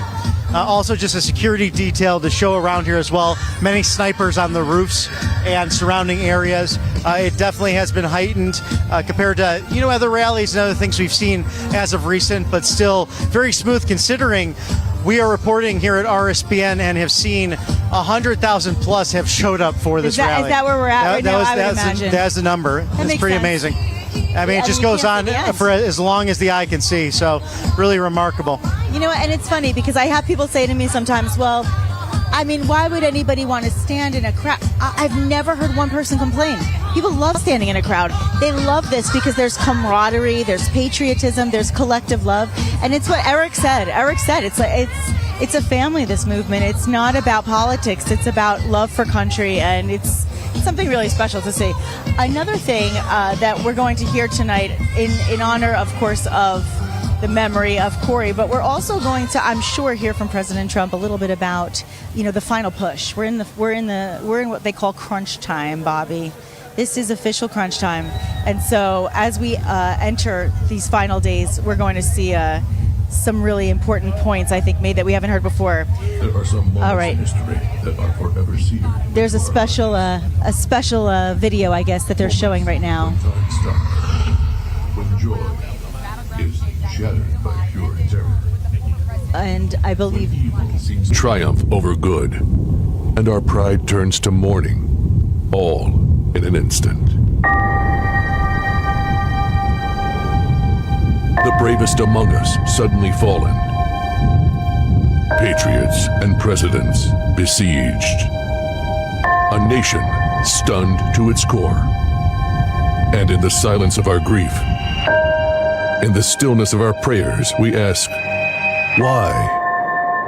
And we may never know. But in our nation's darkest moments, when all seems lost, when the cause seems to be unwinnable, when the night seems to never end and hope is on its knees,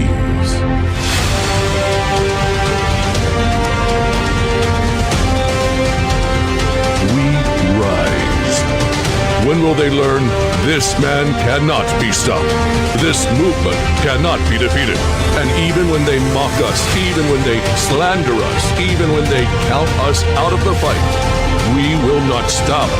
We will not bend. We will not break. We will not yield.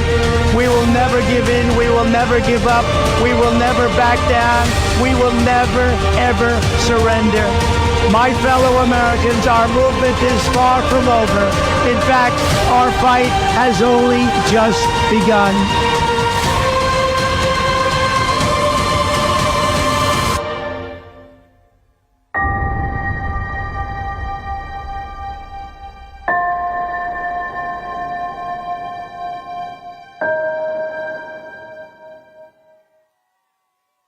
Well, that was pretty epic.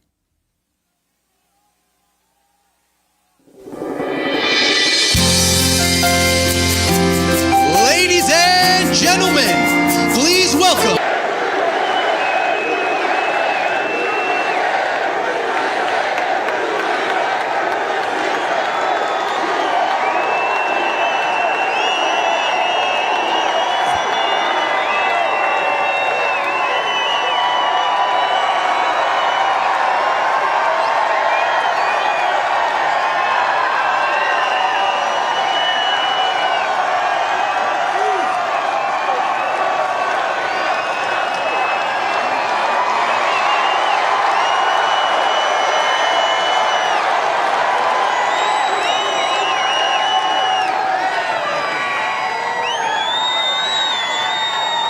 Lee, thank you very much, really, and thank you, a very big thank you to Pennsylvania. We love Pennsylvania. And as I was saying,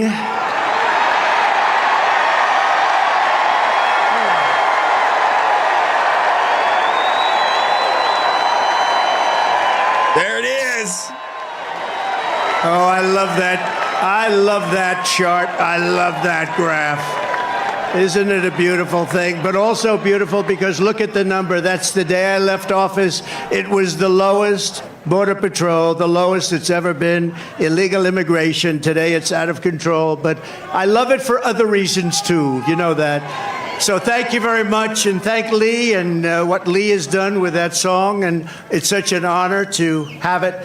I want to just let you know that tonight I return to Butler in the aftermath of tragedy and heartache to deliver a simple message to the people of Pennsylvania and to the people of America. Our movement to make America great again stands stronger, prouder, more united, more determined, and nearer to victory than ever before. We're going to make America great again. Going to win the election. Going to win the election.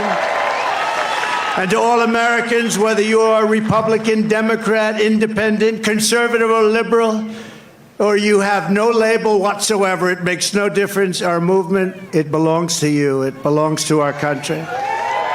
Belongs to our country. And together in just 1 month, we are going to usher in a new golden age of American security, prosperity, sovereignty, and freedom for our citizens of every race, religion, color, and creed. Exactly 12 weeks ago this evening on this very ground, a cold-blooded assassin aimed to silence me and to silence the greatest movement, MAGA, in the history of our country. MAGA. We love MAGA. For 16 harrowing seconds during the gunfire, time stopped as this vicious monster unleashed pure evil from his sniper's perch, not so far away. But by the hand of providence and the grace of God, that villain did not succeed in his goal, did not come close. He did not stop our movement. He did not break out our spirit. He did not shake our unyielding resolve to save America from evils of poverty, hatred, and destruction. Yet we are here this evening in record numbers. This is a big crowd. This is a big one. This is a big one. Not only to mark the triumph of American spirit, but over, and you know that this is really, truly, in the truest sense, spirit over evil and adversity, but also to pay tribute to some of the best and bravest we have ever known. This field is now a monument to the valor of our first responders, to the resilience of our fellow citizens, and to the sacrifice of a loving and devoted father, a really great man. You know that. Forever afterward,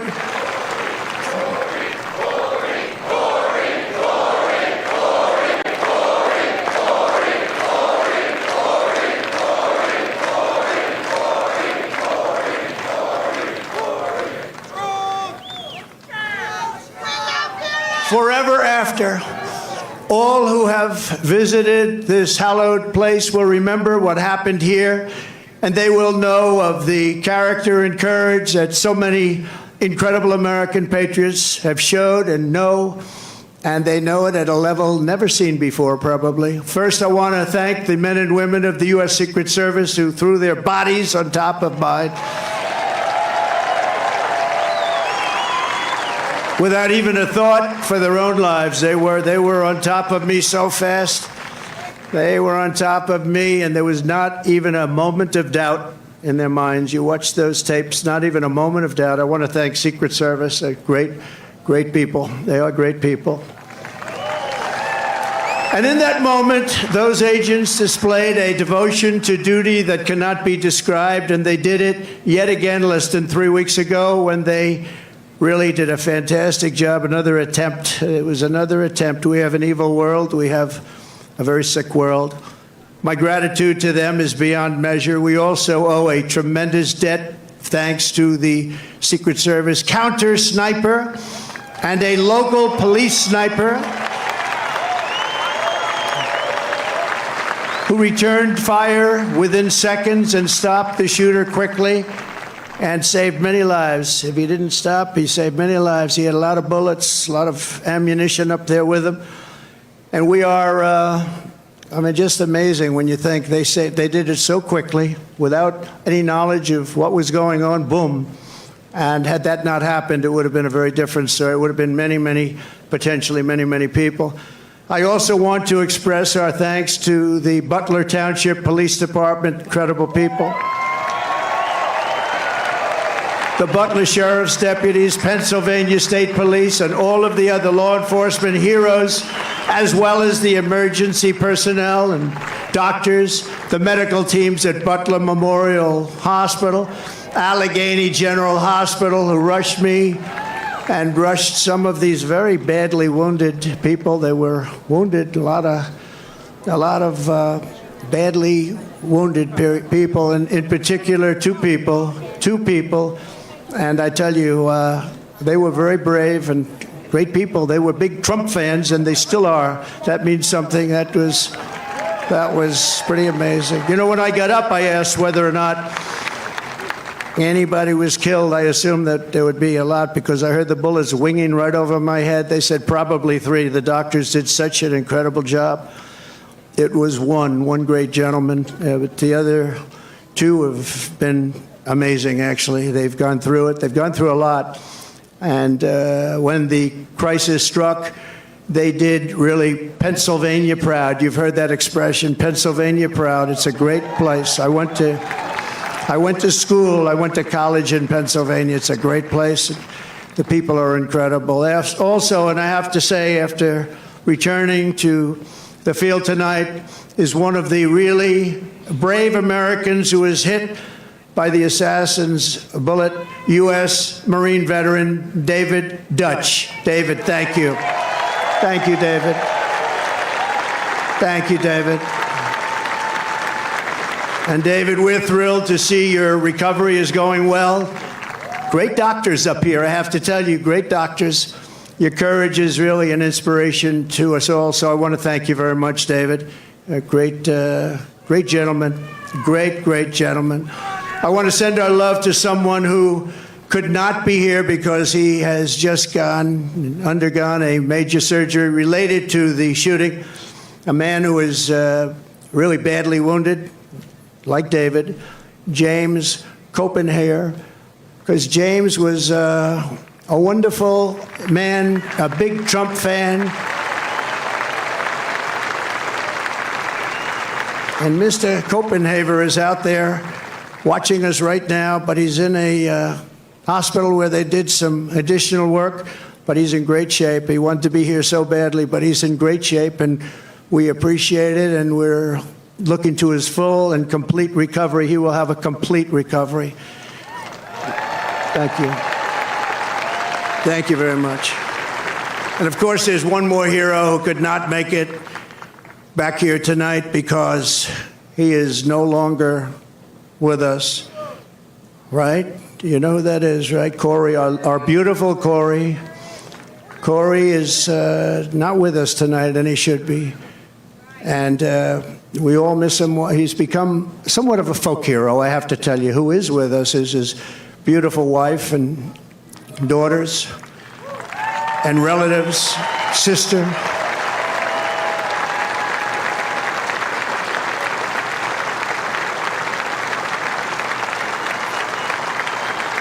Please, where are you?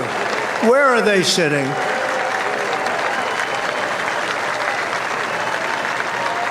There they are. There's a lot of people.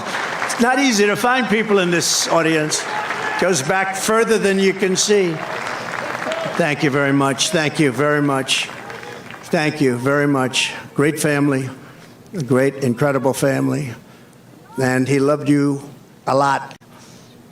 And, you know, his wife said something very beautiful. The public, a lot of people, all of us, a lot of people have been very generous. And she said, I'd rather have my husband. That's a good thing to say. That's a good thing to say. I'd rather have my husband. Corey Comparator was an incredible husband and father, a devout Christian, a veteran, and a proud former fire chief, very respected within the town. Everybody knew him. Few men volunteered to run into fires, but Corey was one of those who did. He ran into fires. I spoke to people that were with this guy would do anything. He was brave, right? Brave guy like you. And he was also a protector who put his life on the line for others, and he loved doing it. And when the sound of gunshots pierced the air on that July evening, Corey leapt into the fire one more time. In his last seconds of this earth, he threw himself on the top of his wife and daughters. He didn't want them hurt. He threw himself. He said he knew what was happening. He didn't want them hurt. And he was hit hard. He was hit hard. And he gave his life to shield their lives. Every father and husband in America hopes that if the time came, we would have what Corey had, tremendous courage, tremendous guts, and he wanted to protect his family, and he did protect his family. At this time, it is 6:11, 12 weeks to the minute that the shooting began, I would like to ask everyone to join me in a moment of silence.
Now that is what you call a voice.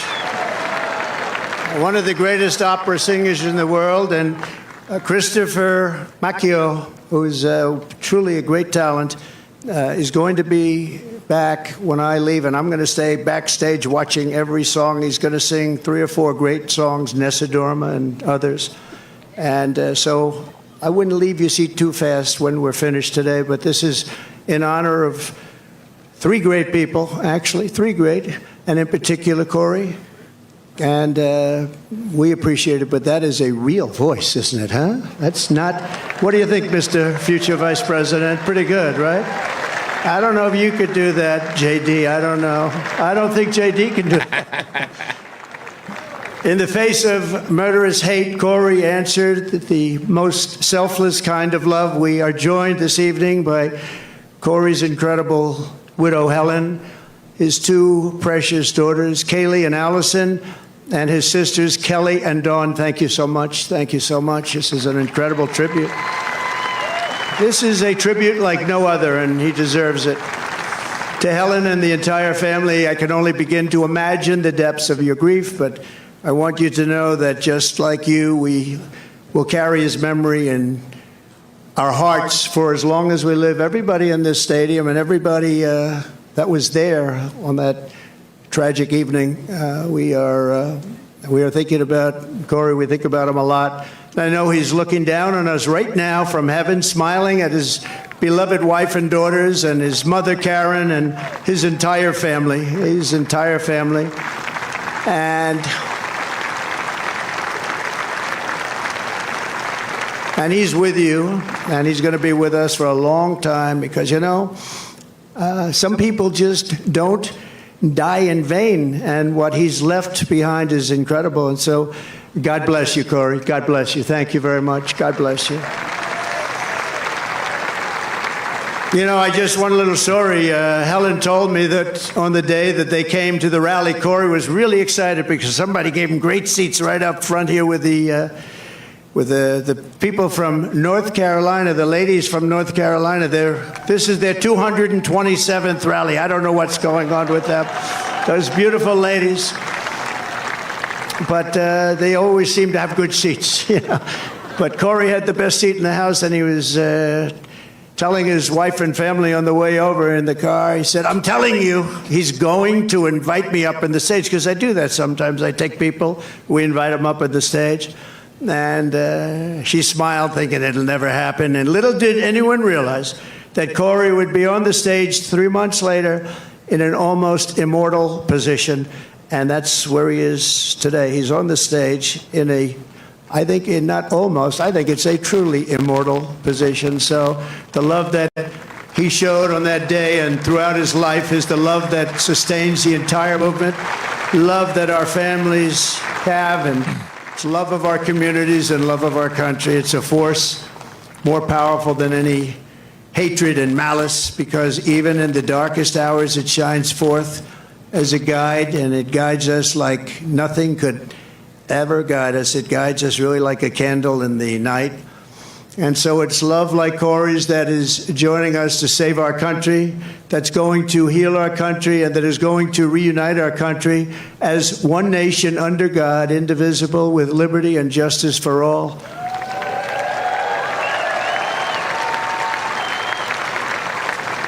So what our opponents have never understood is that this movement has never been about me. It's always been about you. It's been about a lot of people, millions and millions of people, the biggest ever in the history of this country, maybe anywhere.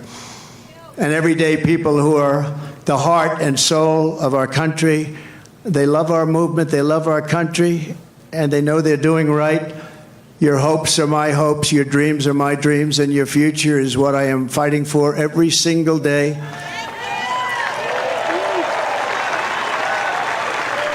And now I have a great companion in J.D. Vance. How good was he the other night? How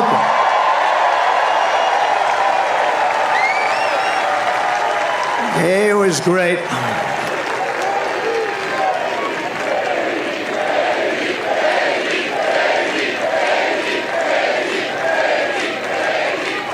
He was great. But from the very beginning of this journey, I've been on a mission to rescue our country from a failed and very corrupt political establishment, very corrupt. We have to change it. We have to change it. We need also a very free and open press, and to give it back to the country you believe in and I believe in. It's a country that we were born in and the country that you deserve. You deserve this. In that mission, I will never quit. I will never bend. I will never break. I will never yield, not even in the face of death itself. And I believe that every citizen deserves an America with a grand, very, very grand ambition, great opportunities, and limitless. We just want limitless potential. We want an America where you can get ahead and be proud of life and provide for your family in a really decent way, where we don't have crime. We have a fabulous military to protect us from evil. Everything has to be the best. We have to have the best schools. We have to have strong borders. We don't want bad people coming in and hurting us. We don't want to have open borders, do we? You deserve a government that protects and respects its own citizens, that defends your sovereignty, your security, and your dignity and your freedom. You deserve a nation that builds things, again, makes things better, that aims for the stars once more, and that once again commands respect. And we want to get respect like we had it 4 years ago. The entire world respected us. They respected us. They respected us more than they've ever respected us. And now they laugh at us. We can't have them laugh at us, can we? Above all, you deserve leadership in Washington that does not answer to the lobbyists, to the bureaucrats, or to the corrupt special interests, but answers only to you, the hardworking citizens of America, of which there are a lot of them. We have a lot of them. We have a lot of them.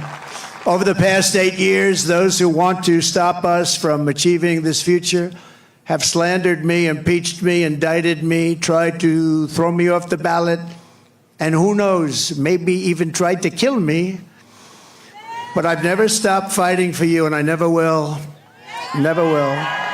Never gonna stop.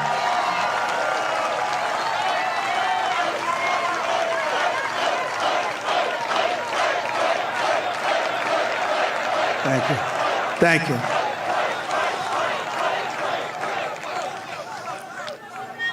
And in turn, you have always stood with me. You have always stood with me, no matter what. You saw what was going on. You saw the hoaxes and the scams. You saw everything that went on.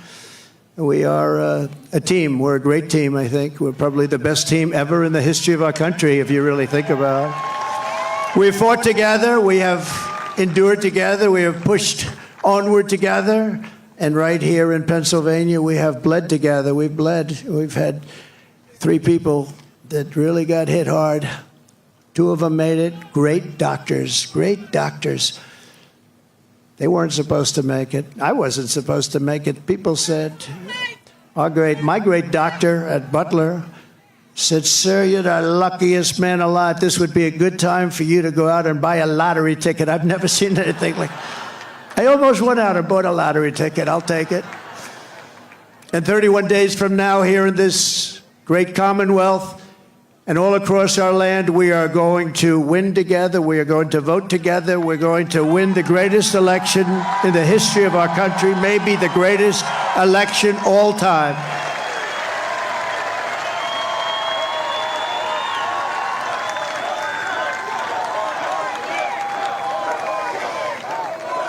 After we all have been through all of this together, nobody's gone through what we've gone through. Nobody. Because I go through it, you're going through it too. But there's never been anything like this. You know, I always say there's an enemy from within and there's an outside enemy. And if you're smart, the outside enemy is not going to be a problem. Russia, China, North Korea. We're not going to have a problem if you have a smart president. If you have not such a smart president, then it's a problem. But we have an enemy from within, which I think is much more dangerous than the outside enemy. We stand on the verge of the 4 greatest years in the history of our country. We can make these the 4 greatest years. We'll turn it around so fast that your head will spin.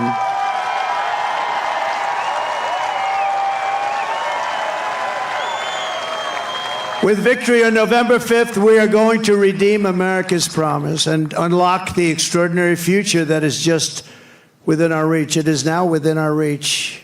Think of it, 1 month from today, 1 month. We got to get there. We got to get there. They'll drop all sorts of bombs. They'll be hitting you, JD. They'll be hitting me. These people, they'll hit and hit. But I think we've almost become immune to it, haven't we?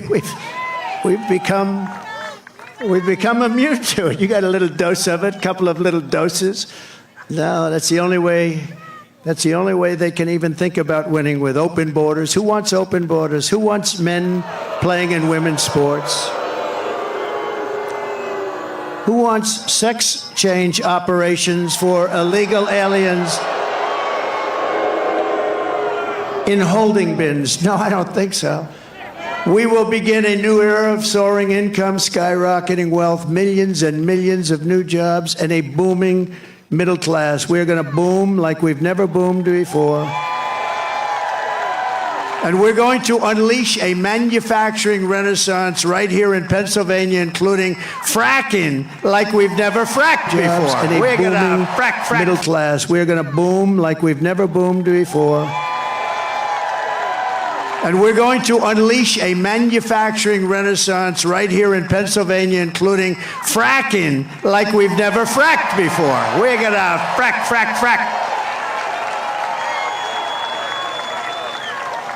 You know, our opponent said, there'll be no fracking, no fracking. We'll never frack. Then about She started seeing poll numbers, by the way.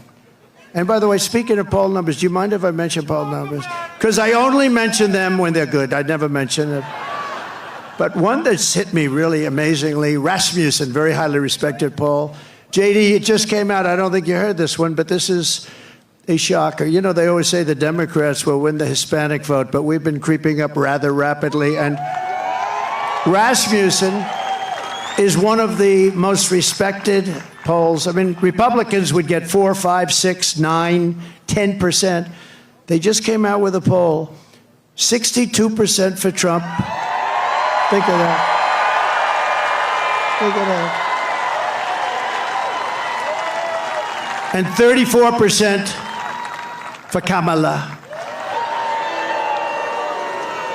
I don't usually use her last name because nobody knows who I'm talking about. I go, Harris, Harris. They say, who's Harris? It's happening all the time. Who's Harris? And we can't find out who she is because if we do, our country is going to be in big trouble.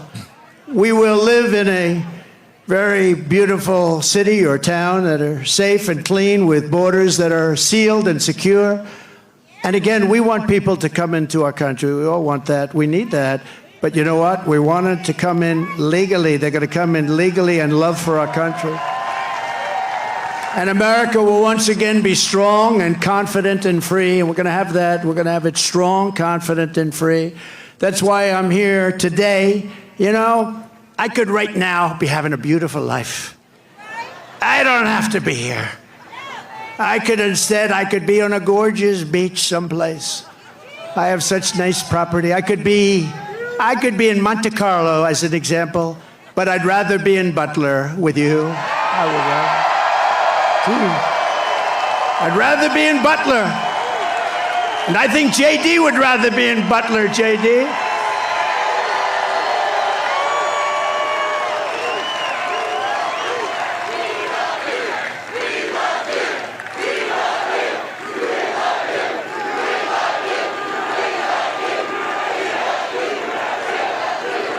No, I'd rather be here because we're doing something. You know, they got a lot of rich guys that go, nobody cares about them.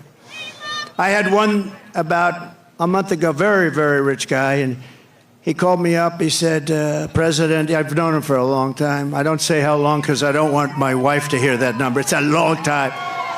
But he's very successful, and he said to me, sir, could you do me a favor? The guy's worth billions of dollars. He said, could you do me a favor? I can't get into a restaurant. Do you think you could call them to get me in?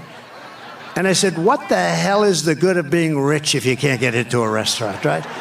And I called the maitre d'. Hi, I'm a little embarrassed. Hi, this is Donald Trump. I recognize your voice. I said, would you do me a favor? A friend of mine is online about a mile back. This is a very successful restaurant. And he's got his wife. I described the wife. Could you possibly go get them? Could you go get them and bring them in? And he did. And my friend called me up the next day. He said, thank you very much. Thank you. Oh, doctor, please. Doctor in the house. Thank you. Thank you. Thank you very much, doctor. Yeah, thank you. Take your time, doctor, please. We got plenty of time, right? We got a lot of time.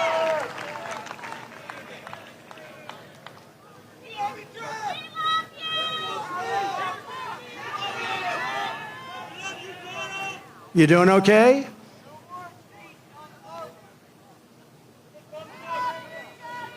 Take your time. We've got to protect our people, right? Take your time.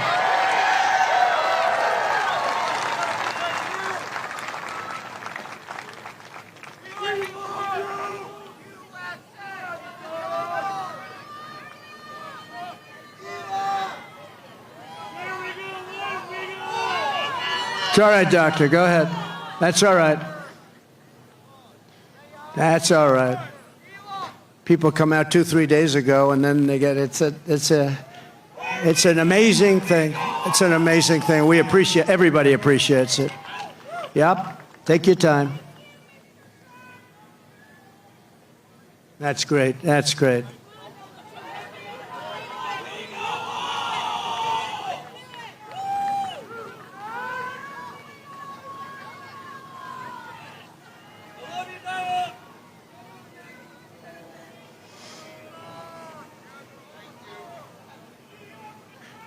Do we have the greatest people in the world? We have the greatest people in the world. First responders, thank you very much.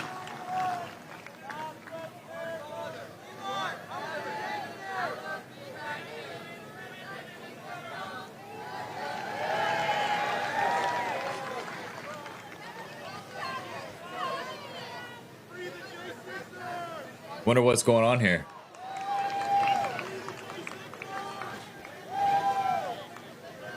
I switched over to the other feed because RSBN's their audio is a little bit crackly, and then I switched over to this feed. It's the same audio, so I kind of like this better, anyways, because it doesn't have the advertisements that RSBN has.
Did you guys hear Trump singing?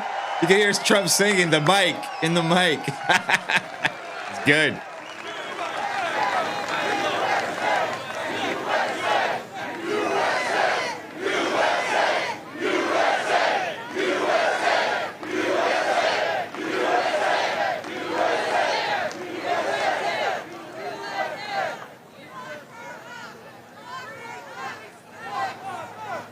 Are they chanting "Lock her up"?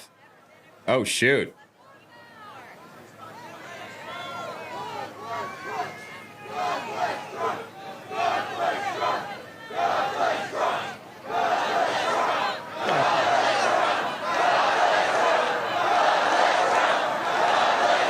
Thank you.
Thank you, Doctor. Great job. Thank you very much. Thank you, fellas. Thank you, first responders. Thank you very much.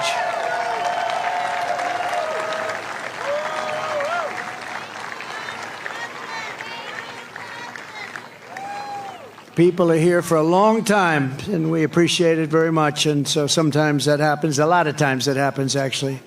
But she'll be great. You watch. So 12 weeks ago, we all took a bullet for America, and all we are all asking is that everyone goes out and votes. We got to win. We can't let this happen to our country. We can't We can't take another 4 years like this. We won't have a country left. We're not going to have a country left. And all of this will be for nothing if you don't get out and vote. It will all be for nothing. We will have talked about it, and if we do it, it'll be the greatest achievement, I think, in the history of politics for all of us for this age. Because we're going to change our country around and fast. We're going to do things that nobody thought were possible. We're going to do them fast. So Pennsylvania, it's time to stand up for America and time to save our country. This is really about saving our country. It's never been like this. When you look at the crime, look at the crime. Look at the people that are coming in, murderers. 13,099 murderers let in over the last short period of time. Murderers that have been released from penitentiaries, prisons, jails, released into our country. Crime rates all over the world are down. They're taking their gang members and their criminals, they're taking their people in jail, and they're releasing them into our country. We can't have it. You know, we just can't have it. How do you get more simple than that? They're releasing murderers, they're releasing drug dealers, they're releasing gang members and criminals, human traffickers. Mostly they traffic in women, and they're releasing them all into our country, and they're emptying their jails, and their crime rates in Venezuela are way down because, you know, but it's not only in South America, it's all over the world, in Africa, the Congo. A lot of people coming out of the Congo in Africa. They're coming out from Asia. They're coming out from the Middle East, Yemen. They're coming out from Yemen. A lot of people coming out of Yemen. And they're known terrorists, and they just release them into our country from countries unknown also. They know nothing about the people. Oh, go right in. These people are crazy. And we have to win. We'll stop it immediately, and it will be a big deportation. We're going to deport these people. We're going to get them out of our country immediately, or we won't have a country. And if we win Pennsylvania, we will win the whole thing. The whole thing will be won.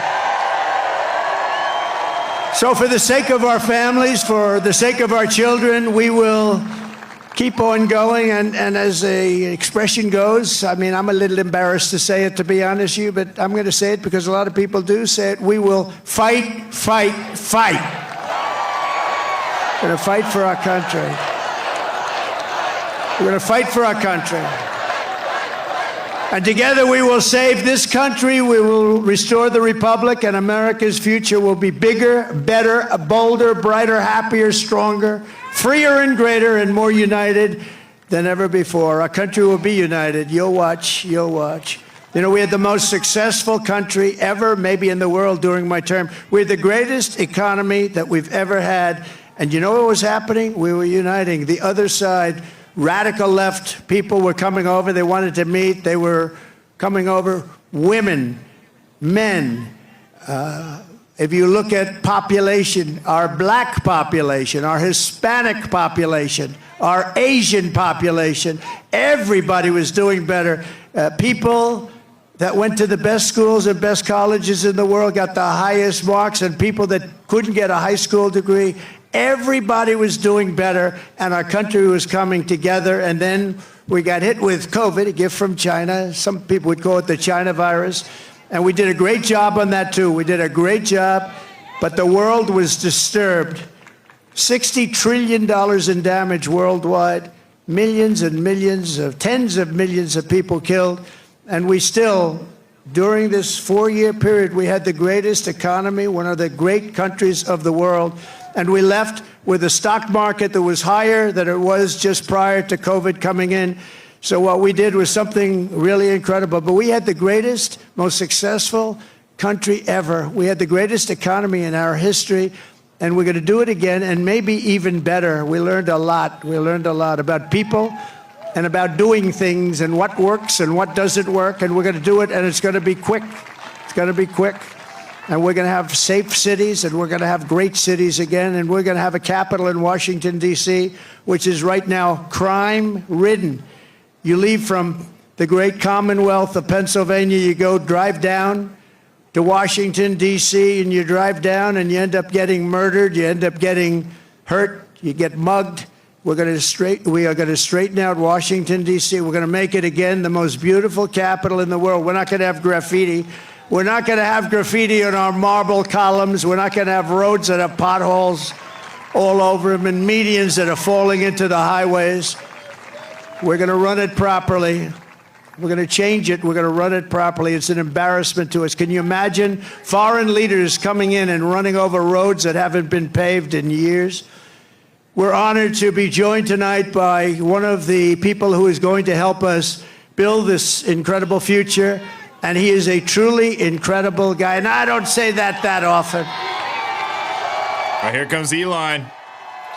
Elon's about to take the He's a great stage. gentleman. He's done such an unbelievable job for North Carolina, for Georgia, for Alabama, for Florida, for Tennessee. His name is Elon Musk. He saved free speech. He created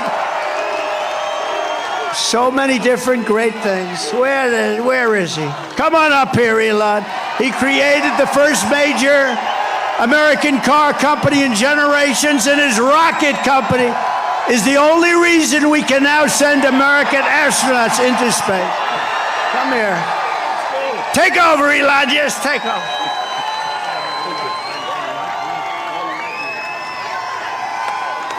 Hi, everyone.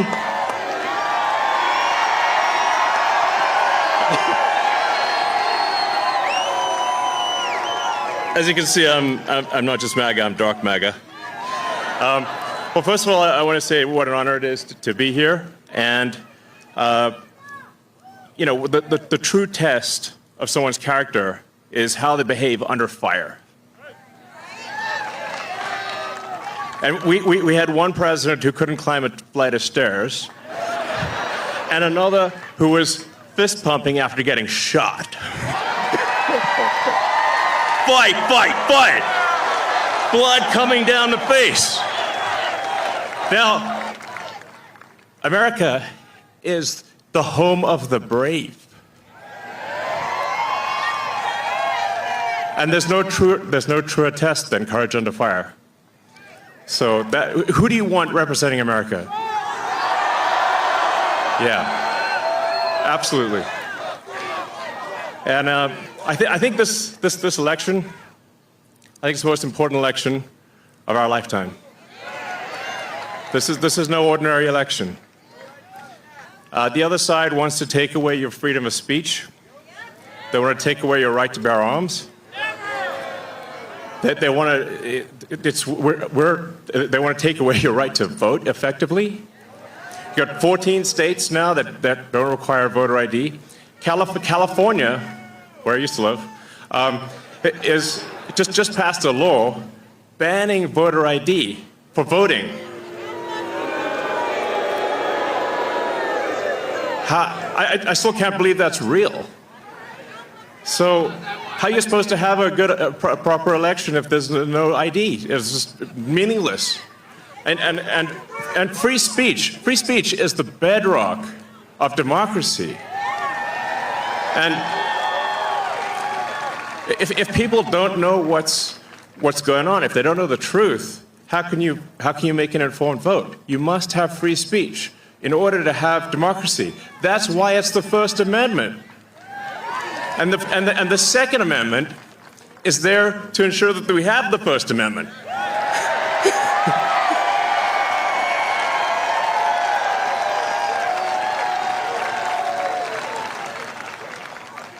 President Trump must win to preserve the Constitution. He must win to preserve democracy in America.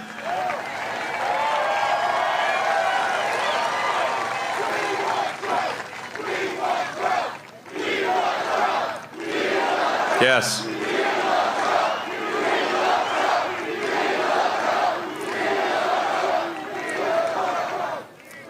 This is a must-win situation. Must win.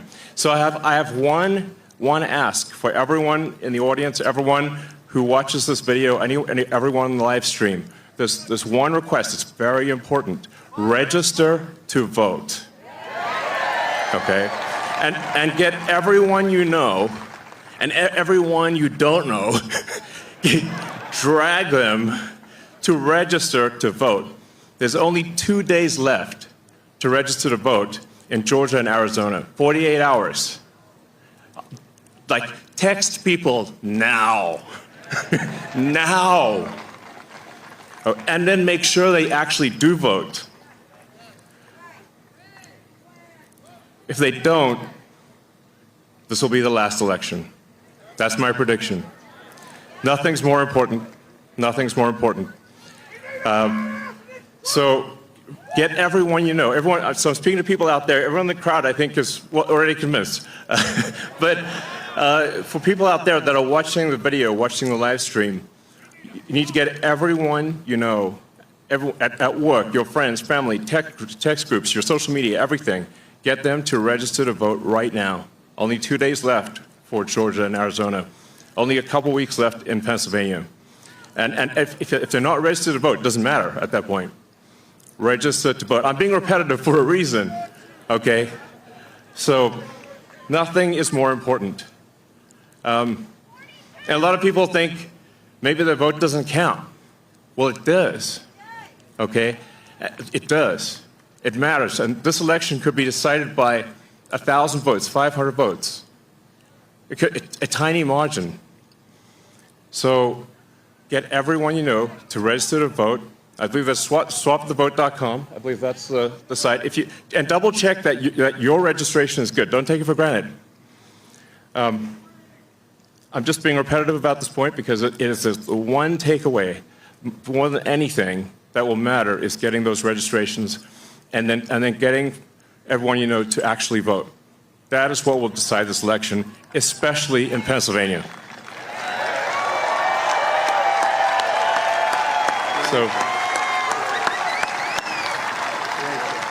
So thank you, and honestly, you want to just be a pest. Just be a pest to everyone you know, people on the street, everywhere.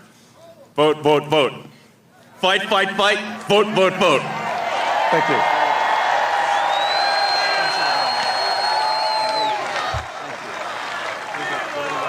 The richest man in the world right there. Well, one of them. Well, one of the richest men that we know of in the entire world, Elon Musk, owner, SpaceX, Tesla, X, Twitter. Great guy, and he'd rather be making rocket ships because he'd really rather do that. Nobody better. The guy is incredible. 90% of the rockets that go up, but Elon, thank you very much. Incredible, incredible. What he says is true.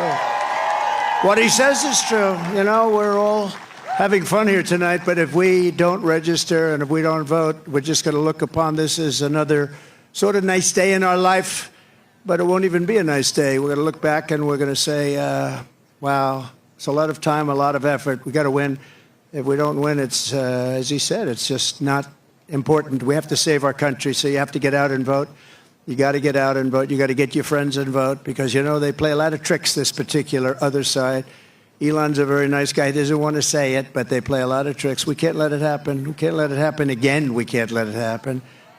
And one thing, they showed us how bad they are. They showed us how bad a job they do. So that's one thing we got from this 4 years. They've done the worst job. That's the worst president in the history of our country. It's the worst vice president in the history of our country. And if you watched over the last couple of days, they are doing, this is a Katrina for them. This is one of the worst, they say it's the worst job ever done on helping people through the ravages of a hurricane. And they're watching, she's out there campaigning in San Francisco, a place that she ruined, okay? She ruined San Francisco.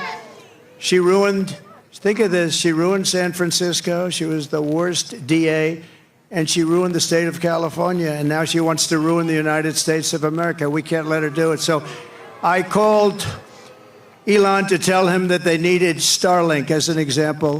They couldn't get Starlink. I didn't know what Starlink was, I must tell you. Elon, I'm so embarrassed. I didn't know what the hell Starlink was. He loves Starlink. He can tell you every little screw that's needed, every wire. Me, I didn't know. But when I was in North Carolina and Georgia just the other day, yesterday to be exact, but they were saying we have tremendous communications, especially in North Carolina, and we have tremendous problems. We have no communication. The poles were ripped down, the wires were underwater. Houses were destroyed. Possibly 1,000 people, maybe more, will be, there's 600 people missing. Missing is not good, because you know what missing means generally. That's really bad.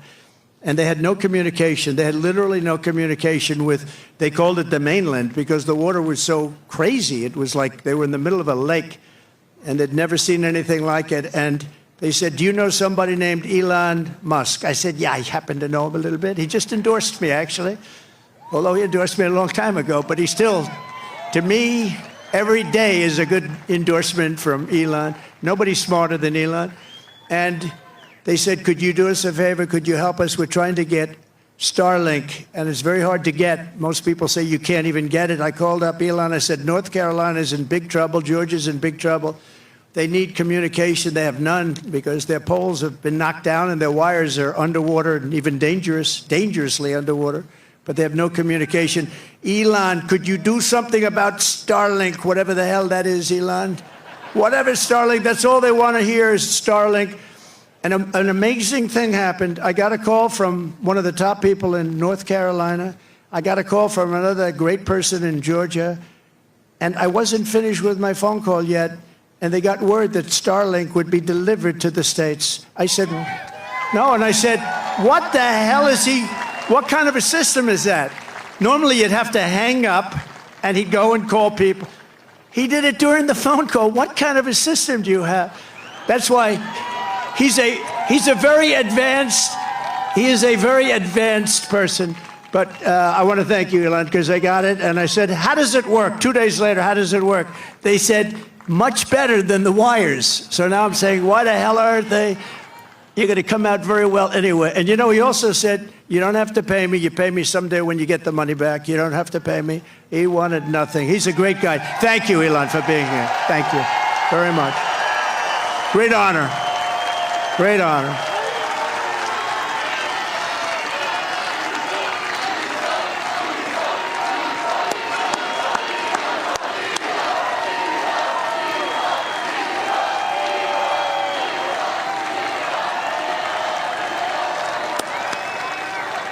Thank you, Elon. And that's heartfelt. I can't even see the end. That's a lot of people here today.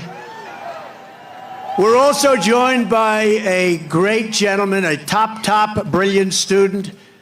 He went to a tremendous college and he graduated right at the top of his class. In 2 years, I didn't know you could do that. It's 4-year college. Then he went to the military. Then he came out and he did fantastically inside the military. Then he came out, he went to Yale.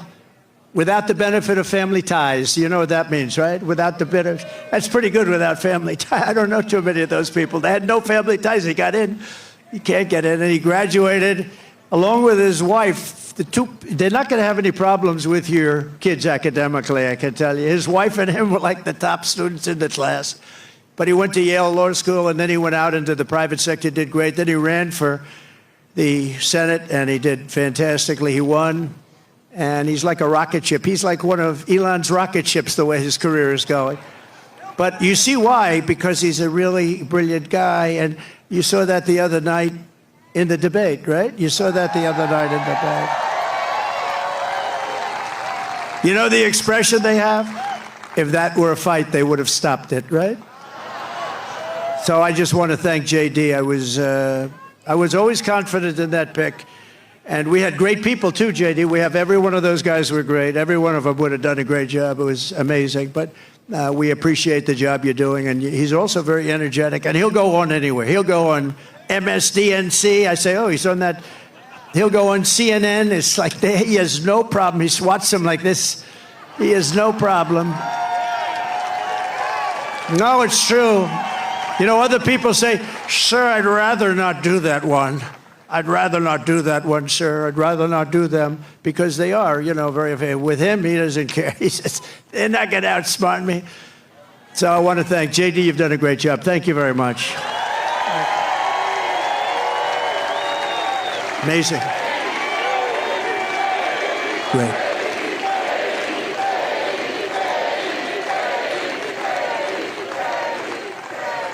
We have a lot of senators and a lot of people from Congress. I'm going to introduce a few of them that are really outstanding, and they are warriors and they're great patriots. Senator Eric Schmidt. Where's Eric Schmidt? He's around here someplace. Nice, tall, handsome guy. Thank you, Eric. What a great job you've done. He helps us so much with the Senate, and we've got a great Senate. We have to get a couple of more senators elected. I think it's going to happen, too. I think it's going to happen. We have members of Congress here. Dan Muser. Dan, where's Dan? Great job. Real warrior. These are warriors. Guy Reschenthaler. That's the hardest name in the Senate to pronounce, but I've learned how to pronounce it. Guy, thank you very much. Great. Where's Guy? Guy, thank you very much, Guy. Glenn G.T. Thompson. Fantastic guy. Thanks, Glenn. Great job. John Joyce. Thank you, John. Great. Corey Mills. He's out there fighting, too. He's out there. He is out there in North Carolina, Georgia. He's out there helping people. Mike Waltz, who's a tremendous national security asset. Thank you, Mike. Thank you, Mike. Okay, and a man who was my doctor. I got to know him as a doctor in the White House, right? And then before that, he was actually an admiral, and then he went to the White House. He was a great admiral. He was a great doctor. And I love him for one reason. They asked him in the White House, the press, the fake news media said, who is the most? He was the doctor for Obama, Bush, and Trump. That's pretty good, right? White House doctor for the three of us. He said, the press, who is the healthiest of the three? He said, definitely it's Donald Trump. There's not even a contest. And I love that guy. When he said that, JD, when he said that, I said, I like this guy. So then he said, you know, sir, he was leaving the White House. He said, you know, I'd love to run for Congress. And he ran against 28 people. They were all running for the Republican primary because whoever won that primary is going to win. I think it's a Trump plus 48. Whoever wins gets 48 point start. And not only did he win, he won easily. And now he's one of the most popular people in Congress and one of the most talented, maybe more importantly. Ronnie Jackson. Ronnie? Where's Ronnie? Where is he? Oh, good. Thank you, Ronnie. And you got a lot of talent surrounding you there. I think it's very important also. We're here for a reason, and that's to win and to honor Corey. But Corey wants us to win, too. And there's a man in the audience that's been very much a career path, a little bit like JD, great student, great talented student, and fantastic in the military, then went out to be a tremendous success, one of the most successful people on Wall Street, actually. And he's tough and he's smart, and he's going to make sure you always have fracking in Pennsylvania. And he's going to make sure you have many other things other than fracking. You have a senator that now does nothing. He does nothing. And he doesn't fight for you. He votes with Biden, if you can believe it, like 100% of the time. But this guy, and you know, we're lucky that he does it. I don't know. He might not have done it if he had it to do again. I don't know. But I think he's just one of the most outstanding people anywhere in the country to run for office. And we're lucky that he's doing it, and he's got a real shot. He's doing very well in the polls. It's hard to beat somebody that's been there a long time, but this is somebody that's been there a long time and did nothing. He did nothing. And his name is David McCormick, and he's great, and I hope he's going to be your next senator.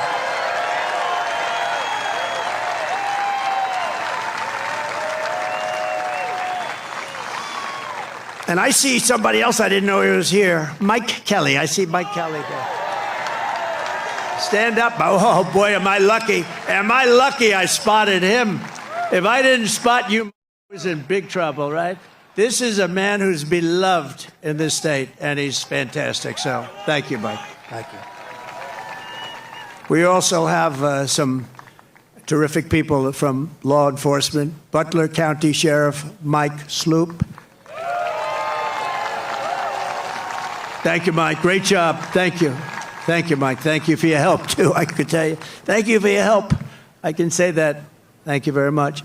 Butler County Commissioner Leslie Oshie. Leslie, thank you. Thank you, Leslie. Great job. RNC Chairman Michael Whatley. This guy is doing a great job.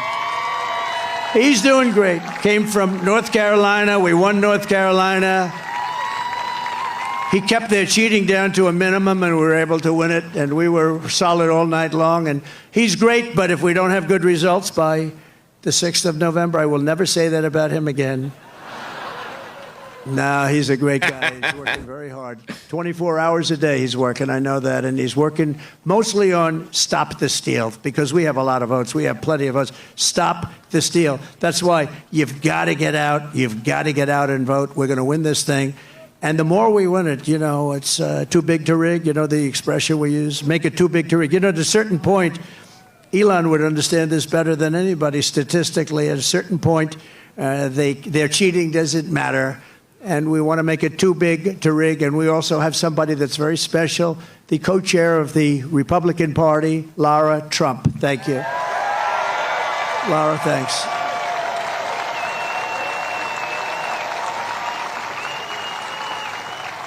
And, oftentimes with families, they say, oh, why did you put that one in or this one in, and all the different people. So many people have problems with that. In her case, everyone said, how the hell did you get her to do it? She has been unbelievable, so thank you very much. Comes from North Carolina, and I have a feeling she's going to be spending some time down there a little bit. And she's married to my wonderful son, Eric, who's right here. So, Eric, please stand up.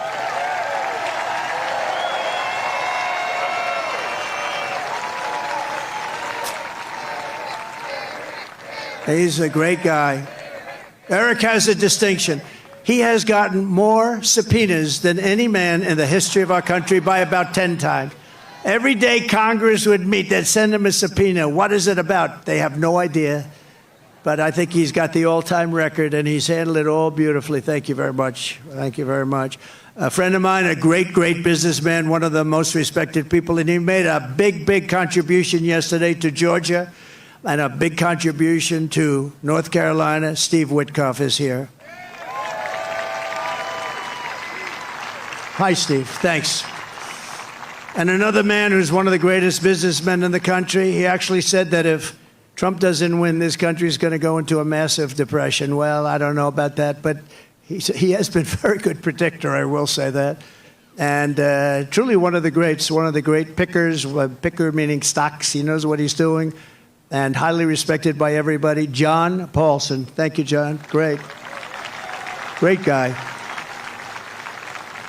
Now, we have so many others, and I won't do it because we have to really get out of here before it gets too cold for people. But I love it much better because there's one teleprompter. Not that I use the teleprompters too much. Isn't it nice to have a president that doesn't need a teleprompter? Heck yeah. No, we don't need it. But this one was right smack in the sun. Great job back there, fellas. They said the teleprompters are working fine. Well, thank goodness. Did you see what happened the other day with the teleprompter with her? That was not a pretty sight. The teleprompter went off and she went off too. She didn't know what the hell happened. And teleprompters are very dangerous because they go off a lot. You have to be prepared for them to go off cold blank. You'll have 100,000 people. You have 75,000 people. You have this. And if the teleprompter goes off, you got to be able to move. She did not move well. This was not a good situation. But 3 more heroes from July 13th who rendered first aid to Corey incredibly. Dr. Jim Sweetland. Rico Elmore, who was unbelievable. Rico, you were unbelievable. He ran over, National Guard. He ran over and grabbed Corey, and Corey was still living, and he was doing mouth-to-mouth resuscitation on a man who was really in bad shape like nobody's ever seen, and his family appreciates it, and I do too. So thank you, Rico, very much. Right? Amazing, amazing, amazing the people that we have. And you learn about them under times like this. That's when you really learn. So we're going to be seeing Rico again. And Ed Shear, fantastic job. Thank you, Ed. We appreciate it. Thank you, Ed. Thank you. Thank you very much, Ed. Great job. In addition, this evening we have to send our prayers and support to all the families affected by Hurricane Helene.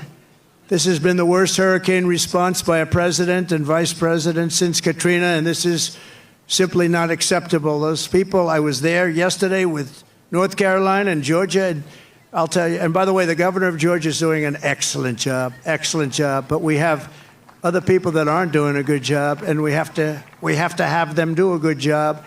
But the federal government is doing a very bad job. They are not doing the job, and we have death and destruction that we haven't seen maybe ever. It's a real bad one, and they have to get people there because they don't have people there. They don't have the people. Kamala wined and dined in San Francisco, and all of the people in North Carolina, no helicopters, no rescue. It's just what's happened there is very bad. They're offering them $750 to people whose homes have been washed away. And yet we send tens of billions of dollars to foreign countries that most people have never heard of. They're offering them $750. They've been destroyed. These people have been destroyed. The one young lady washed, you saw that with her son. I mean, pretty, I wish I never saw it, but just washed away. His son was washed away with the grandparents, and so sad. And they're giving him $750. And think of it, we give foreign countries hundreds of billions of dollars, and we're handing North Carolina $750.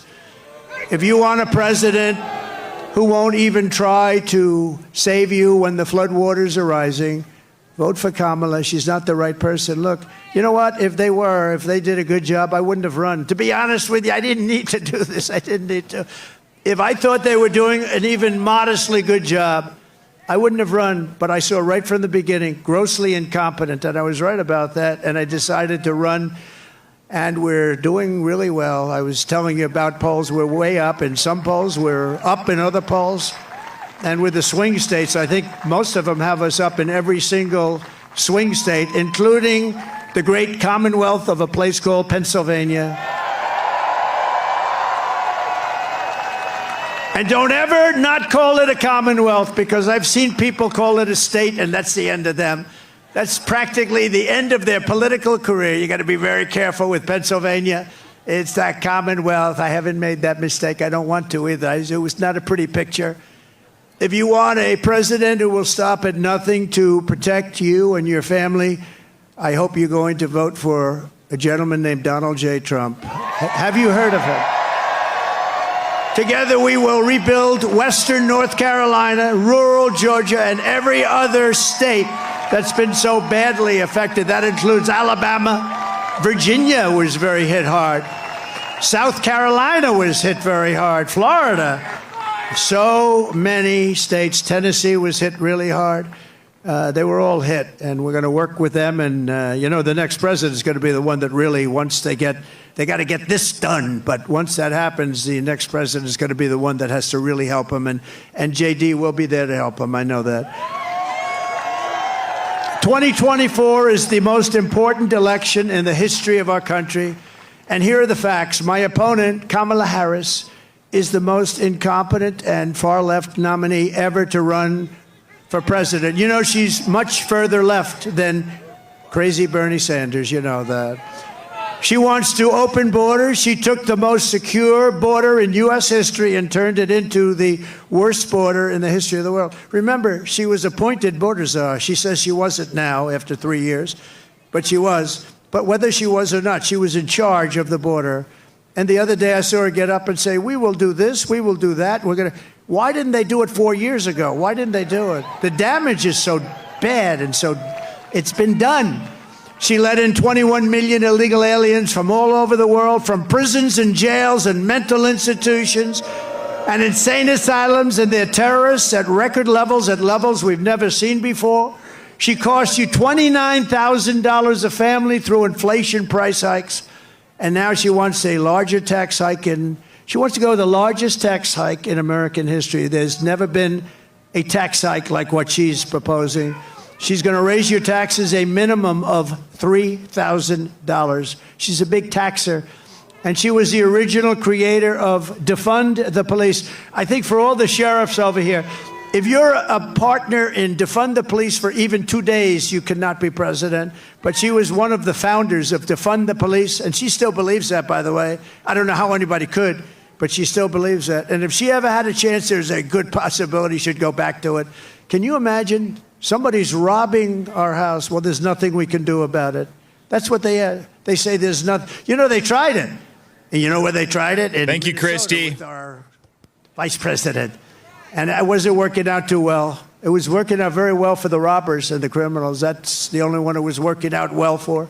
Kamala Harris vowed to abolish ICE. She wants mass amnesty and citizenship for illegals.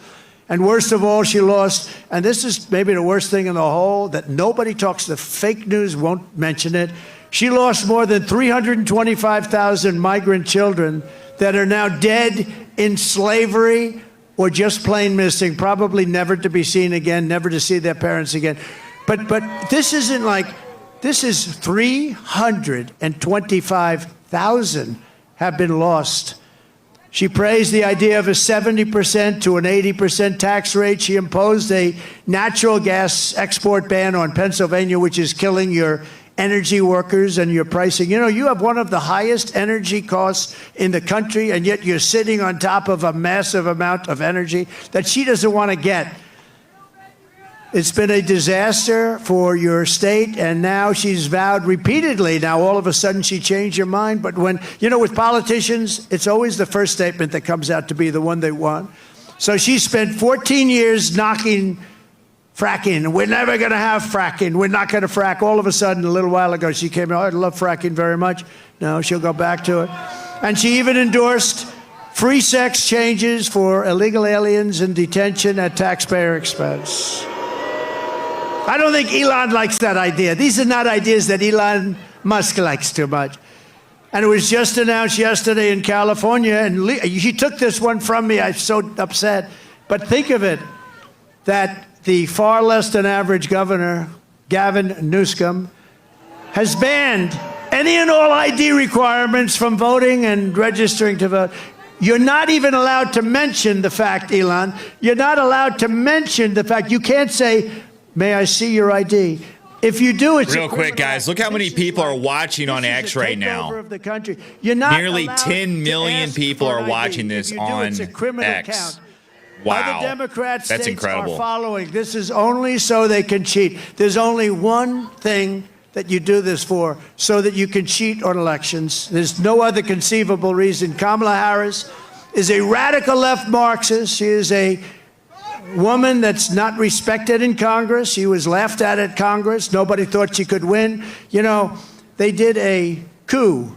Whether you like him or not, I'm not a particularly big fan, but we had a debate, and the debate ended, and all of a sudden they come to him and they say, we want you out. You're not going to win the election.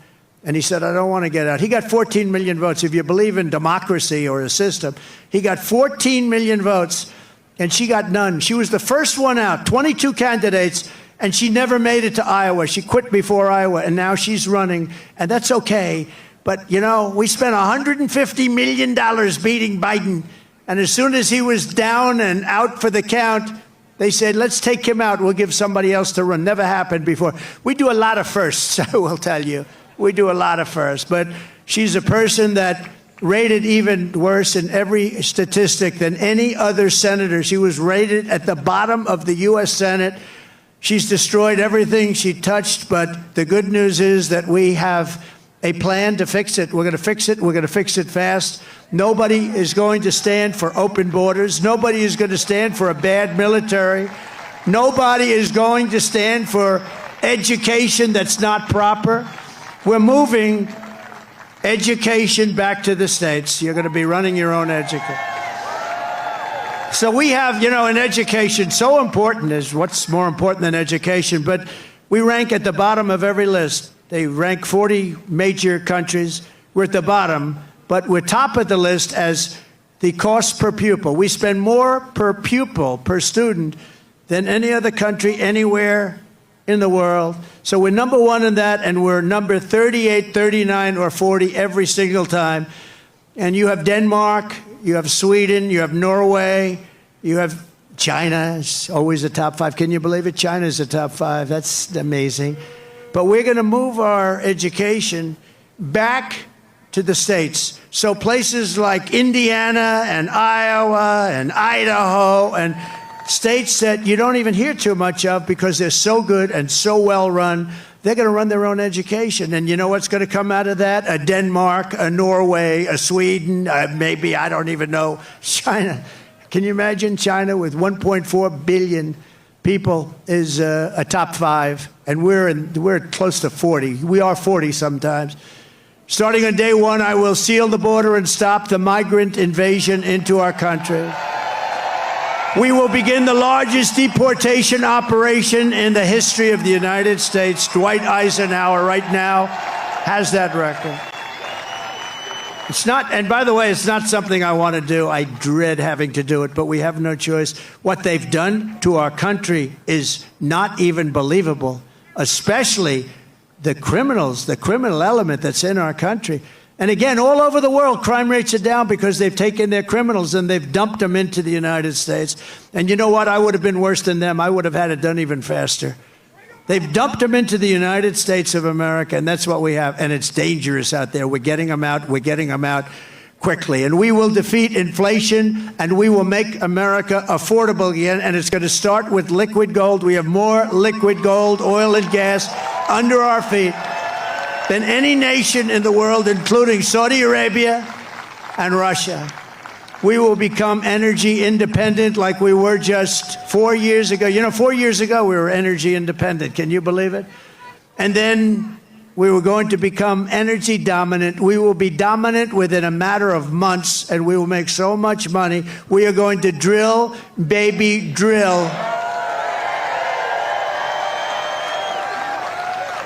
And we will again open Anwar. Ronald Reagan tried to do it. Every single president from before Reagan tried to do it, and I got it done.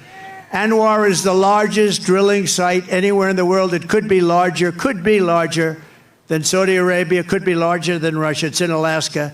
And I got it done, and we worked to get it done. And one of the first things he did was terminate Anwar, and that was going to take care of all of Asia. That was going to make us so much money. We would have paid off debt. You would have gotten, I gave you the biggest tax reduction in history. You would have gotten even a bigger one. You were going to be just very happy. You were going to say, I like that guy very much. 20 million Americans are behind on their electric bills right now. It was just announced. 20 million Americans, they're struggling to pay their monthly bills at a record rate. There's never been anything like it. And it's all because of their anti-U.S. energy regime, which has caused Pennsylvania electricity prices to raise almost 50%. We will cut energy and electricity prices in half within 12 months. We will have your energy prices, your air conditioning, heating, cars if you buy a Tesla, which is good. It's good. We will have your energy prices cut in half. It'll be cut in half within a period of 1 year from January 20th, which is the day we take office. And that's going to save you a lot of money. And that's going to, in turn, bring down the prices of everything. Because, you know, more than anything else, people tell me about the groceries. The groceries are groceries. And what they're talking about is food. Everything's going to be coming down when we do that. We're also going to get your interest rates way down. We will bring automobile manufacturing back to the United States at levels never seen before, and we will turn the United States into a manufacturing superpower again. It hasn't been there in many, many years.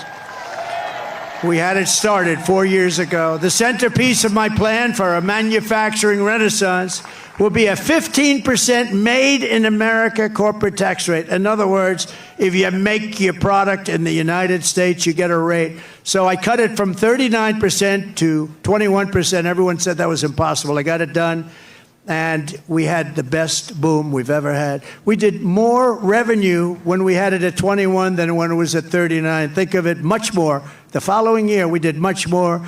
And then I'm going to take it from 21 to 15, which will make us the most competitive country in the world. Nobody will be able to compete with us. But that 15 rate only goes for those who make their product in America. They have to make their product here, otherwise they pay 21. And we will protect those companies moving into America and all of our existing companies with stiff tariffs placed on companies that don't move in. If they don't come in, if they don't want to make their product here, that's fine, but they're going to be tariffed. We have to protect our companies, and that's what we're going to do. The only way they can get out of paying those tariffs is to build their plants and factories in America. We may even be able to get Elon to build some of them. I think we will. And hire American workers for the job. We're going to hire American workers for the job. We will pass the Reciprocal Trade Act. If China or any other country charges us 100 or 200% tax, then we will likewise charge them a 100 or 200% tax. We had a lot of problems on that one with the Senate, and we're going to get that done. Think of it. They charge us, and we don't charge them. Now they charge us, we're going to charge them the same thing. Reciprocal. It's reciprocal. I will not let Mexico, China, or any other country sell cars into the United States to the detriment of our auto workers, who will do better than they have ever done. We're going to bring back the car business like it was 50, 60, and 70 years ago. Everyone's going to want to be back here. And I will not approve Japan buying U.S. Steel 70 years ago, the greatest company anywhere in the world. It was the greatest company anywhere in the world, and now we have Japan buying U.S. Steel. I don't like that. We will deliver massive tax cuts for workers, and we will have a policy that I think is so great. No tax on tips. No tax on overtime. Hey, that's a big one. And no tax on Social Security for our great seniors. Boom. No tax. No taxes at all. How about that? Our seniors were hurt so badly. Inflation has killed our seniors. You know, they have a fixed income, and it just got worse and worse every week, every month. It's gotten worse and worse, and it's just horrible. And they haven't gone down. They've only gone up. Prices have still only gone up.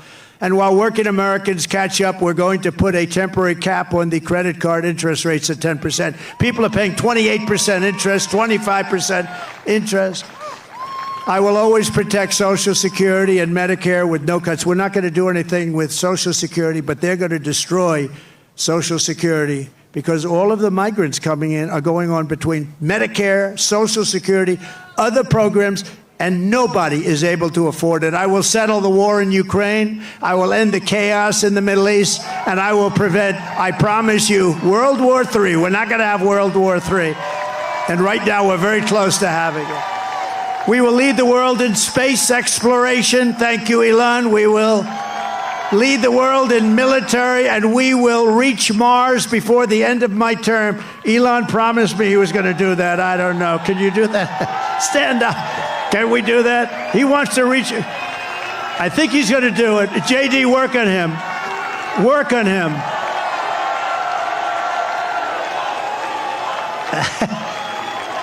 Work on him.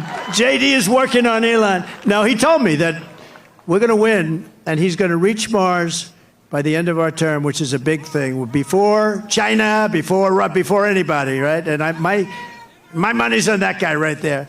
We will rebuild our cities, including Washington, D.C., making them safe, clean, and beautiful again. And we will keep the U.S. dollar as the world's reserve currency. It's losing right now.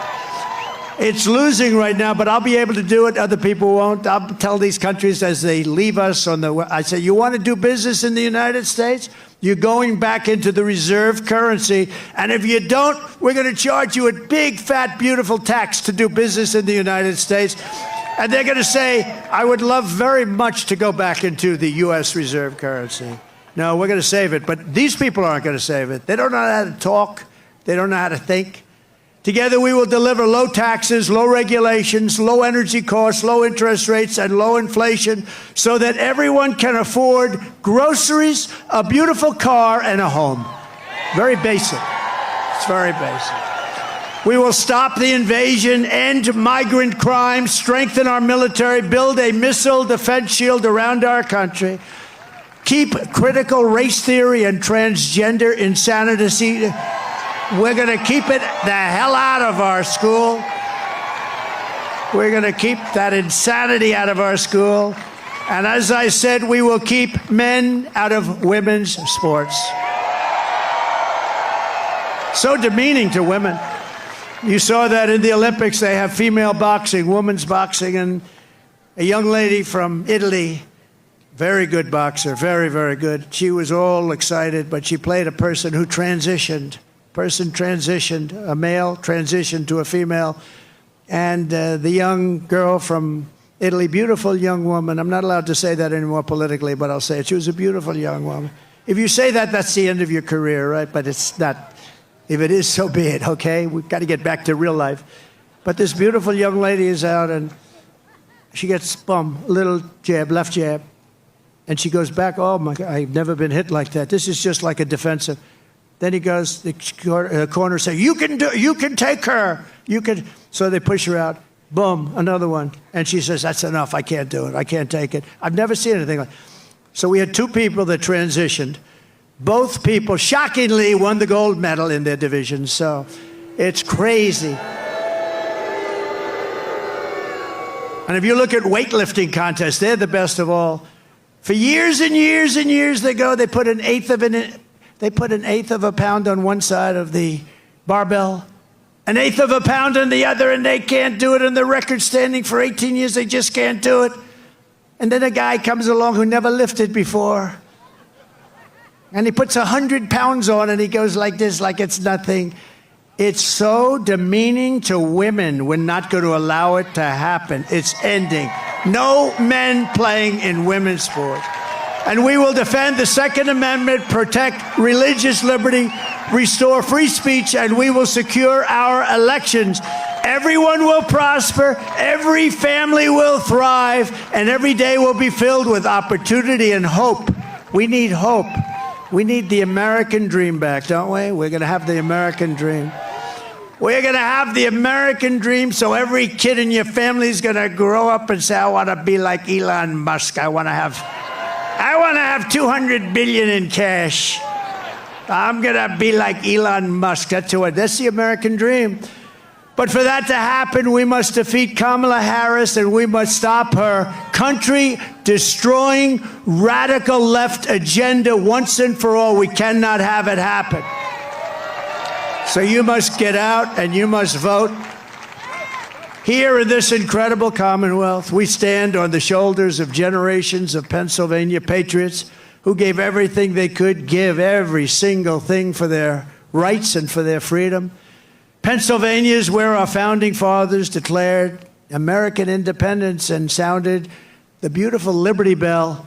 It's where the Army weathered its brutal winter at Valley Forge, where General George Washington led his men on a daring mission across the Delaware, and where generations of tough, strong, beautiful miners and steelworkers put Pennsylvania's spirit into every single thing they did.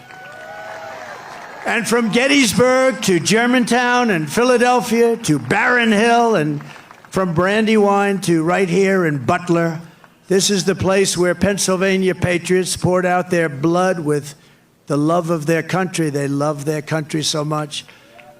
And so in honor of all those American heroes who came before us, we will press forward, we will push onward, and together we will win, win, win. We're going to win, win, win.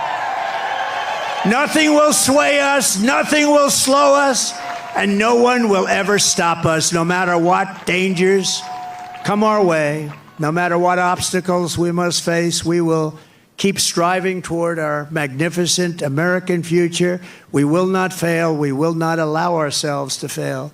From this day forward, we will always put America first, and we will take back and save the United States. November 5th, Election Day, will be the most important day in the history of our country. And together with the great people of Pennsylvania, we will make America powerful again. We will make America wealthy again. We will make America healthy again. We will make America strong again. We will make America proud again. We will make America safe again. And we will make America great again. Thank you, Pennsylvania. God bless you. God bless you, Pennsylvania. What a rally. But ladies and gentlemen, thank you for watching tonight. Remember, I do a morning show, 9 a.m. weekdays, and sometimes on a Saturday morning I do a morning show. So make sure, if you're not a subscriber, make sure you smash that subscribe button and you smash that like button. And if you'd like to support the show, I have my links down below. If you want to become a member of the show, if you'd like to donate, links are down below. And also, if you'd like to get a good deal on a pillow or anything else from My Pillow, make sure you go to mypillow.com/unwoke. Use the unwoke promo code for the best promo, the best deals from My Pillow. You can get coffee, slippers, pillows, blankets, all sorts of stuff, okay? Not just pillows. Or you go to mystore.com, use the same promo code. But I'll see you guys on the next one.